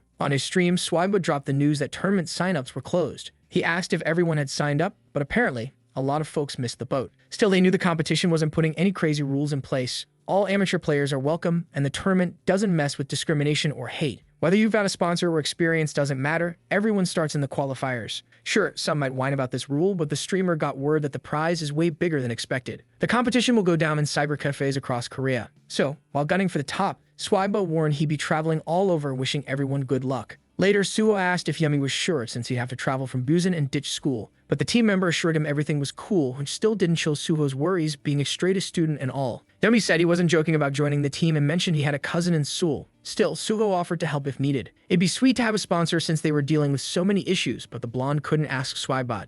Anyway, the convo switched to Spellboy's commitments. Then, while they were chatting, the managers were whispering about some stuff in the background. In any case, Sugo was pumped about the chance to win but wasn't slacking on school. But when he said this, both his classmates and Binny, who was older, and Juri herself got super worried, which made it clear they were totally forgetting about exam season. After a bit, Suho said goodbye to his classmates and especially to Juri. As he said, he dove into an intense training routine in the game, but still kept up with his studies until he nearly dozed off sitting up. Meanwhile, the managers were grinding too, and with some fabric, they were planning a special uniform. Dueon, on his end, couldn't even catch some Z's without getting a message on his phone. And Binny was dealing with issues from skipping class as usual. In a chat with the event presenters, Yumpo mentioned it's wild that over 1,000 teams are hitting the qualifiers. This time, the championship is limitless and the prize is way bigger. That's why the audience hit over 15,000 players. For the streamer, this is a double-edged sword, making it tough to figure out where all that cash is coming from. Stormbot himself has no clue where the funding is coming from, but Yumpo isn't shocked to hear about the big sponsor behind all this. After all, he said he was all in for esports in Korea. In the end, this is way bigger than he thought, but anyway, Swibot doesn't have time to waste because he needs to kick off the event. Meanwhile, the new team of pro players is coming together. Suvo declares he'll definitely tank and provide support. Binny steps up to be the sniper. Yumi promises he'll do his best to heal his buddies. Spellboy guarantees he'll hold down the front lines with all his might. And finally, Dueon shouts to watch their backs because he's going to crush it. With everything locked in, Suo then called his team Desperado for an epic war cry. But then Binny couldn't help but roast the hero's speech, which made Suvo blush. Suvo, in turn, was all for his hype, especially since playing in cyber cafes is the ultimate pressure cooker. So he's stoked that Dueon isn't stressing over the verbal harassment. But honestly, the main dude hadn't even thought about it, and when he finally did, he had to hit the bathroom. Dueon's heart is racing faster than a TikTok trend of even in there, he can't chill. Because guess who shows up? The last person he wanted to see. Sander rolls in, and Dueon's anxiety spikes, but out of nowhere, the guy just turns and bails, leaving the protagonist standing there, first shaking, then totally confused about what just went down. Anyway, other peeps stroll by in the bathroom, but all Dueon can think about is Sander possibly joining the tournament. Stuck in the same spot, the protagonist wonders what he should do. But since they both look equally wiped, he hopes everything's cool, while he keeps thinking about who the boy is teaming up with. Finally, the presenters hype up the crowd for the Seabon tournament. Swibot introduces himself as the main commentator and Yumpo as the sidekick. They're live from Incheon to stream the qualifiers, but first, they're doing interviews with the teams. So Simon gets called over, but he's all, "I'm ready. Let's go." The manager drops the news that there will be 2 matches today, but only if they win the first one. Namj isn't worried at all, they're there to win no doubt. Even though Simon agrees, he tells Jay to keep it chill during the interview. But the big question is about the new recruit. Flashback time, the crew was celebrating and Xander knew he gave it his all. So no matter what went down, Simon had to respect the kid's hustle. He heard Xander was the last candidate they could check out. Apparently, he finally caved and let him join the squad. Fast forward to now, the new member strolls over to meet the team. But from what we know about Neophilis, he's definitely not the same dude. Because surprise, the player called up is Jake Yang. After the picks, Sarah asks about the last candidate, thinking the manager was into him. To back it up, she remembers Simon hyping him up a bunch. But the manager brushes it off, saying it was just a few compliments. After all, there were other players who were way more talented and nicer, and Neophilis wasn't even close to the Reaper. So back to the present, Sanders' fist slams against the bathroom wall where the protagonist is. Then he thinks, bad time to take a leak. Sander just keeps staring, and Dueon feels chills creeping up his spine. And it gets worse when Sander kicks the wall next to him. To top it off, Dueon gets yanked by the shoulder and slapped right in the face. He's standing there confused, but Sander shows zero remorse. Instead, he's got this look of disdain, and the protagonist is scared of what's coming next. Triggered by the moment, a memory from the past hits him hard, and it's not a good one from when Xander was roasting him with mean jokes. Dueon had been tied up and humiliated, so he begs for mercy, not wanting to relive that nightmare. He's shaking and desperate, probably exactly what Sander wanted to see. So Xander strolls off, calling him a loser and leaving him totally exposed. Later, the Desperado team gets called for their match against the 50 Cent team. Since he's never heard of them, Suho gets hyped and asks if everyone's ready. But now the look on the protagonist's face is pure terror, and before he can even process it, the match kicks off. For Suho, it's obvious Dueon's not feeling it. And from his own experience, he knows it's dangerous when his buddy's in this state. He yells to warn Binny about what's going down. But then, precise shots cut through the convo, and suddenly, a bunch of enemy kill messages pop up. That's not how Do-yeon usually rolls. He's in full crisis mode. So maybe this time, the Reaper decided to channel his feelings differently. Inside the game, the enemies try to stick together to tackle the situation. But one of them hears a weird noise, and at that moment, Do-yeon's already behind him. Then, with a quick squeeze of his trigger, it's all over before Suho can even blink. Despite going off, the blonde tells his friend to regroup. But he just doesn't listen and keeps charging in, taking out enemies left and right, until one of the players shouts out, accusing the protagonist of using hacks. Suho knows this is a classic move when facing Do-yeon for the first time, but this was a set match. The opponents were diamond ranked, so even though he took out a bunch, his aim was still kinda off. Honestly, he was just charging in without any cover, totally wild, which was a major overreaction. With another shot, the protagonist takes out the enemy and slides through the base. Do-yeon was playing without a care in the world, which was nuts cause any decent opponent would have taken him out already. Anyway, the third round wraps up with the Desperado team snagging the win. Everyone rips off their headsets, but Do-yeon bolts up, the first one on his feet. Suho puts his hands on his shoulders trying to chat him up, but he jumps back when he sees the hero's totally wiped expression. He still doesn't get it, but an idea pops into his head, and as he scans the crowd, he spots the one who might be behind Do-yeon's vibe. Suho feels annoyed for not catching Sander's involvement sooner, but since they've got another match later, his priority is checking on his teammate. Still, he knows he has to handle Sander, but Do-yeon thinks the opposite. In his eyes, the blonde is mad at him for messing up the game. So his response is that he can't afford to lose again. When a 1-hour break hits for all teams to grab some food, Sander sees someone heading his way, and that someone is Suho, who greets him with a fake smile. Sander just stares blankly, so the blonde repeats his greeting, throwing in a curse. Then Neophilus finally tunes in to settle the score. Anyway, Suho playfully brings up Sander's recent flops, which gets under his skin. But claiming he doesn't care about Suho's life, he leaves a final warning not to mess with Do-yeon again. Sander, on the other hand, gets hyped to settle things one-on-one. But Suho says he believes in the natural law called karma. That's why he mentions that he knows it might take a while, but advises him not to push it too hard. Then with a casual slap on the blonde's hand, Sander just strolls off. And in the end, Suho is curious about which team he's up against. But coincidentally, Sander heads straight for a guy who might have the answer and who's also total trash. Back with the team players, Spellboy suddenly gets a knee from Binny from behind, crashing to the ground like a toddler. Anyway, as he gets up, the girl offers him some snacks. Maybe because he's annoyed with her, Spellboy declines, then it's offered to Yummy, who happily accepts. While they munch, the two chat about how good the snacks are, but Spellboy thinks it's weird that his buddy is acting so formal. Since they're in a competition, Yummy thinks it's natural to be a bit more chill. But since they're on a break, he asks for more snacks from Binny, calling her bro. Anyway, Spellboy's eyes meet the girls and he quickly looks away. But instead of judging him, Binny actually thinks it's super cute. When the managers roll up to the cyber cafe where the competition is happening, it's packed. Everyone there is local players ready to compete. When he spots the two, Suho greets them asking if they found the place okay. But instead of answering, Juri just shows off a support poster she made for him. Spellboy, meanwhile, has never seen the girls and they've never seen him either. So it gets a bit awkward since Juri and the guy are shorter in the game. Anyway, Bonnie starts giving Binny a hand massage while asking about the earlier match. Both Juri and Suho are confident they'll win this one too, since it's just the qualifiers. However, the girl notices someone's missing, and when she sees how Do-yeon is looking, she's shocked at how rough he seems. Juri quickly asks if Do-yeon is okay, then Suho has to spill that they ran into Sander. And instead of being scared, the girl bolts off to get her revenge. Then, when Yummy asks who she is, Binny just says she's a total lunatic. Back to the protagonist's perspective, with things calming down, he takes a moment to reflect. Bonnie sits next to him to ask about the earlier match, but he replies short and sweet. Anyway, she starts talking to herself about game strategies, and when the protagonist realizes what she's typing on her phone, he unexpectedly sees it's a type of art featuring all the team members, which totally by accident lightens the mood a bit. Anyway, Juri freaks both of them out by yelling that she's got Sander covered. Do-yeon hears her but is super stressed about the clumps of hair in her hand. Just as he promised, Sander got ambushed in the bathroom and ended up bald. So, even though she scared the main character, she tells him to celebrate and offers him the hair, but Do-yeon's not having it. Anyway, it's finally time for Desperado to take on the Animal Friends squad. So, with everyone in their gear, Suho leads the crew to their seats. But then the blonde notices Sander's also in the Burning Ambition match against Hello World, which complicates things. But even after all that drama, when Do-yeon takes a breather, he realizes he's not shaking anymore. For the group's luck, when the match kicks off, Suho checks the enemy ranks and they're all below the master. And this time, Spellboy tells our hero to stay behind him. On the enemy team's side, their cute avatars are all, "We've never faced Desperado before." So one of them suggests they should say hi to be friends. But soon enough, that friendly vibe drops, showing this hi isn't as chill as it sounds. The group zooms forward at a speed that leaves the allied team shook. One of them, rocking a jaguar avatar, locks onto Yummy, who's so stunned he can't even move. After all, with all 5 enemies right in front of him, he's got no options.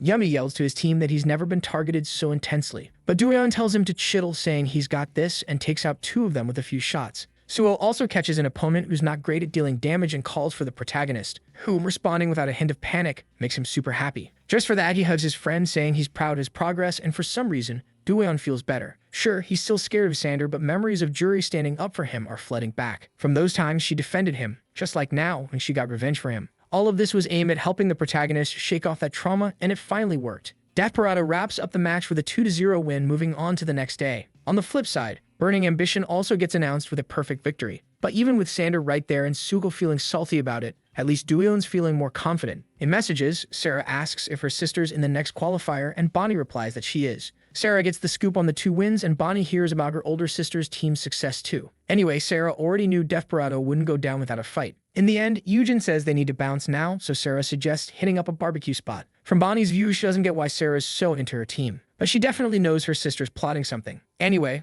all that worry gets pushed aside a bit to focus on the moment. Jury gives props to Suho, but also to Spellboy, which makes his ego skyrocket. Benny and Yumi trade compliments, and the same friendly banter happens with Do-yeon and Suho. So watching all that makes the girl's heart race. Thrilled that everything's going smoothly. Finally, Suho goes to thank the managers for the uniforms, but since no one else did, Bonnie thinks he crossed a line. The blonde, though, insists that the gear is boosting the team's confidence, because it looks like they've already secured a spot in the quarterfinals, and for that, he's grateful. Then, happier than ever, the managers announce they'll also create a logo and a slogan. Bonnie's feeling more and more like celebrating with them. And while everyone's grinding hard, she thinks they should really pitch in with all the support to help them win. That night, banging on the door, Sarah storms in asking for drinks for everyone. Then Bonnie tells her to chill and complains about how her sister always pulls this kind of stunt. Sarah's dead tired, and she envies Bonnie because she's out having fun with friends while she's swamped with work. So feeling a bit bad, the girl fills just 1 cup for her older sister, who chugs it right away, feeling way more refreshed when she's done. Sarah hugs her sister, crying over all the work she had to do to bring the players together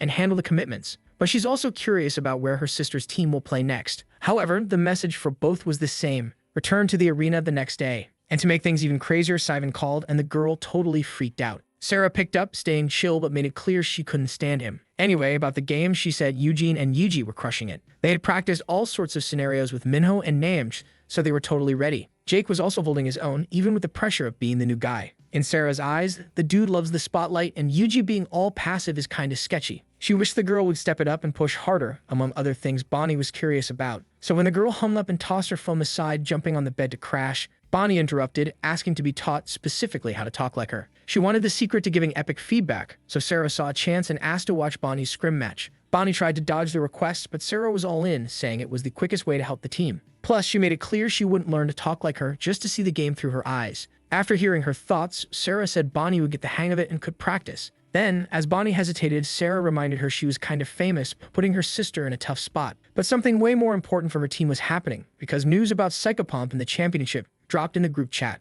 And somehow, one of them figured out that the Reaper was Do-yeon from first year. Somewhere in the city, Iji woke up still half asleep since it was super early. Anyway, she wandered around the house looking for Eugene, but the first person she bumped into was Jake, who was doing some bizarre beauty mask thing. Iji asked what he was up to so early, and the dude said it was his skincare routine. Since they were meeting fans, he thought it made total sense to keep his skin fresh, so she didn't question it. He even offered her some of his products, but Yuji figured it was better to practice instead. Still, before anything else, Jake asked her to pose and snapped a pic for social media. So he started posting with the caption, "We woke up early for the competition." And of course, Yuji started thinking he was a bit odd. In no time, the photo racked up over 2,000 views, and Jake was stoked about the compliments. But one comment caught his eye, talking about Psychopomp instead of him. He remembered this player from the Swagbot Streamer Cup, but the fact that he was in the tournament was not good news. In the protagonist's room, he woke up to his phone buzzing with messages. Everyone was already getting ready, so he started to feel the nerves while still in bed. Do-yeon headed to the kitchen and told his mom how anxious he was. Then his mom asked what was up, if it was about the tournament. Since today was the big day, his older sister offered him a drink that might chill him out. While he sipped, he explained to his mom what this tournament meant to him. Finally, Do-yeon finished his drink and realized he should have eaten something, so his sister offered to heat up some soup while he showered. At the event center, people were buzzing about the game and the Swag Cup players showing up. Since Do-yeon didn't see Xander, he thought he must be in another arena, but then he felt a tap on his shoulder and almost fainted. Luckily, it was just Suvo and manager Bonnie, but they grabbed his arm and started staring at him all weird. Suvo quickly asked if he was okay since people knew who he was.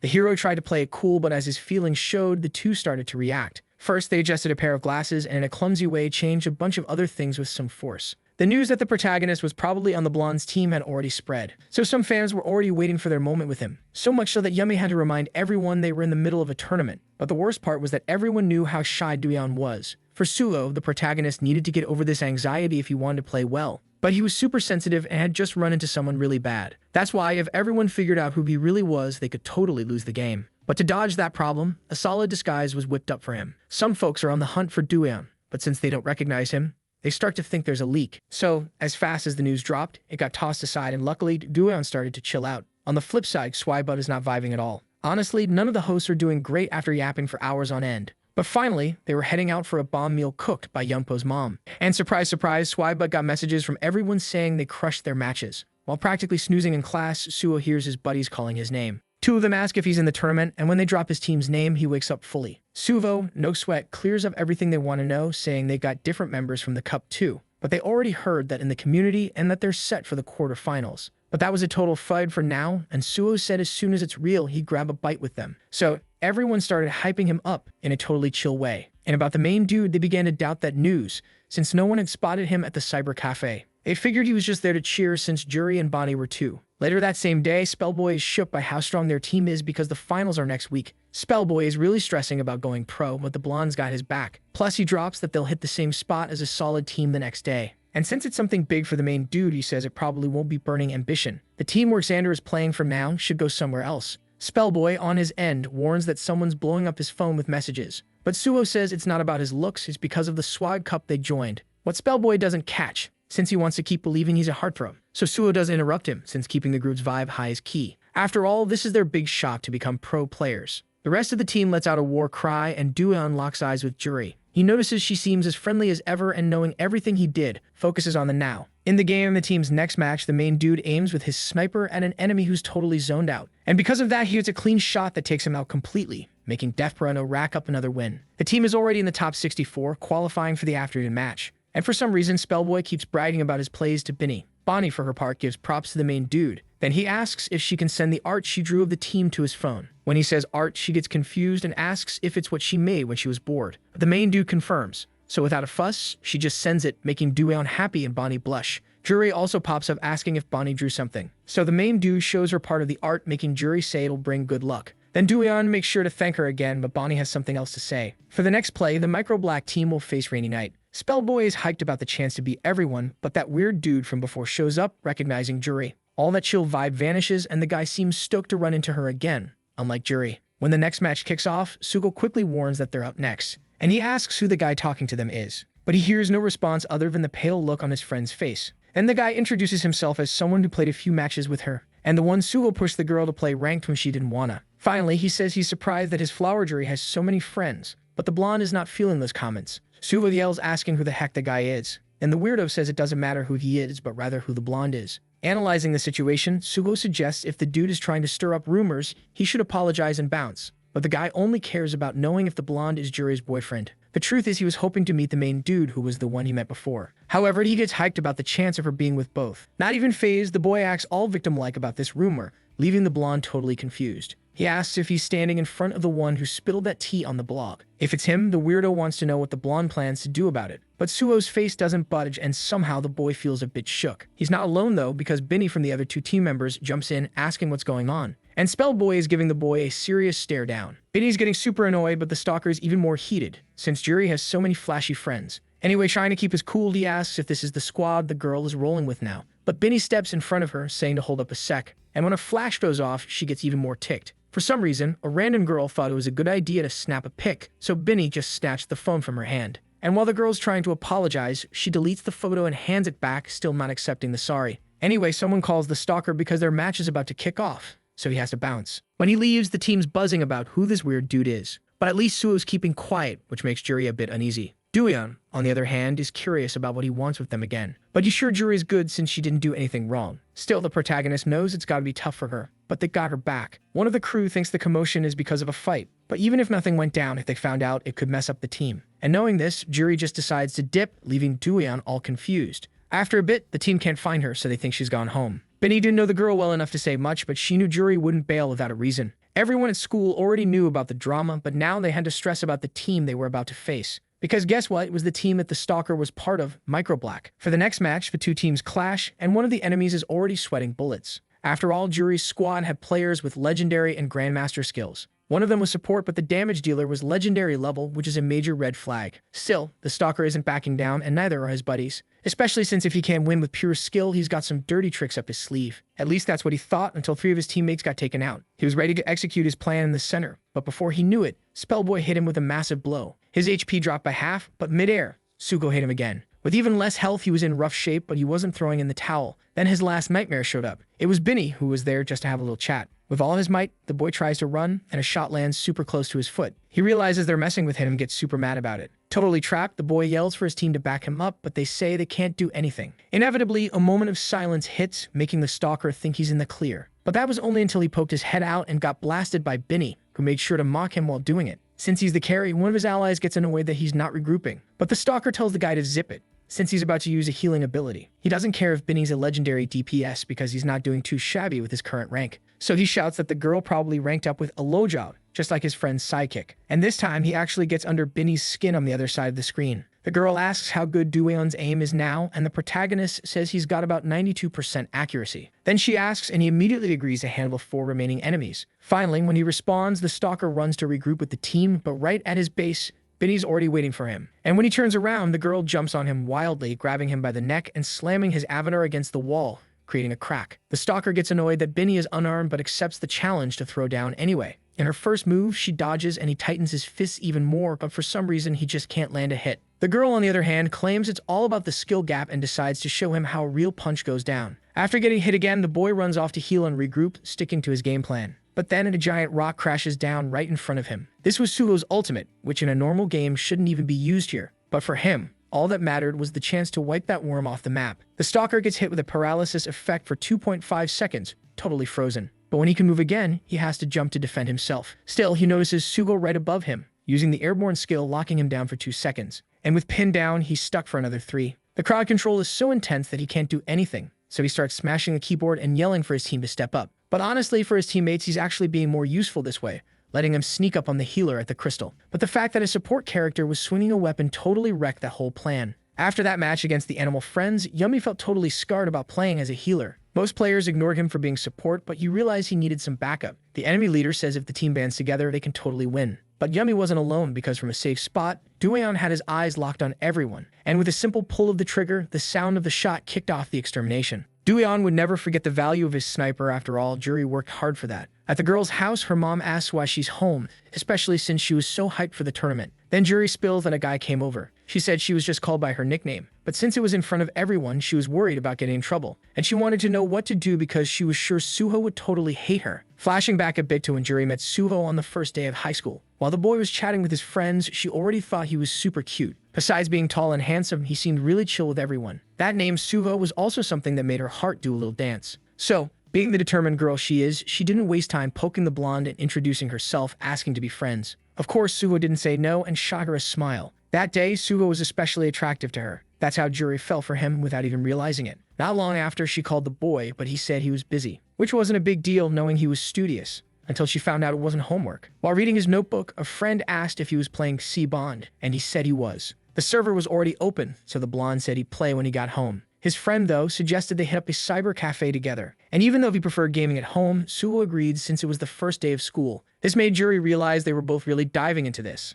By late afternoon, Juri went to ask if Suho wanted to hang out, but he told her about the cyber cafe. The weird thing is, it wasn't the first time, but he kept making excuses and leaving Juri hanging. The next day, the excuse was the same, so she couldn't get too mad. On the following day, he was the one calling friends to go play, so the girl started to get annoyed. Finally, another day later, she asked if Suho would hit up the cyber cafe again. Then he said no, and Juri screamed with happiness, but she heard it was only because he bought a PC to game at home. From that day on, the name Hisai-Bon stuck in her head, and with all her classmates buzzing about it, she started to get furious with that dumb game. Anyway, she was in front of the cyber cafe, and with plenty of time before her tutoring, decided to peek inside. Inside that place, it was wild that everyone was playing the same game. It was Hisai-Bon, and Sugo was in there gaming. Juri had only played life simulators and some quizzes, so she didn't know FPS well. But hey, at least picking her avatar was easy to figure out. And not really vibing with weapons, she picked the superhuman class. When the girl jumped into the game, her first challenge was moving with WASD. She was in the tutorial, so she hit the Q key like the game told her to. And boom, she had unlocked the ultimate ability called reincarnation. Even though those were just NPCs getting saved by her magic, their thank you messages made her eyes sparkle. That's when she figured out that Hisai-Bon could actually be a blast.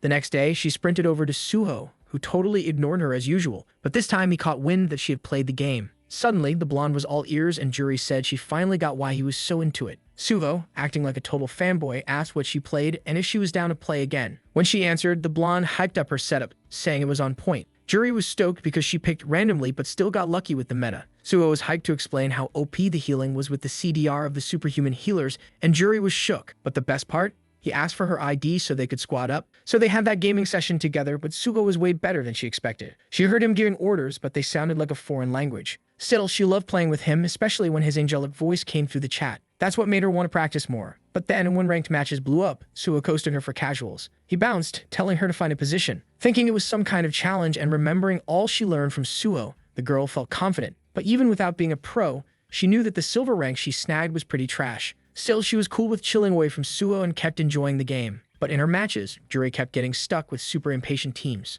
She didn't want to chat on voice, but it felt weird to play without a mic, so she yelled that she couldn't heal if they were too far. And at that moment, the stalker heard her, realizing right away that it was a girl's voice. At the end of the game, the guy flattered her, saying her healing was pro level, so Juri tried to keep it humble. Anyway, he invited her for a duo, and since she couldn't play with Suho anymore, she thought it was a solid offer. Plus, the guy seemed chill with all the compliments he was throwing her way. When he found out she was in high school, he asked when she'd log in the next day. But since she wasn't sure, the girl dropped her number for the stalker to hit her up. And that's how Juri started getting tangled in the web of a not-so-cool spider.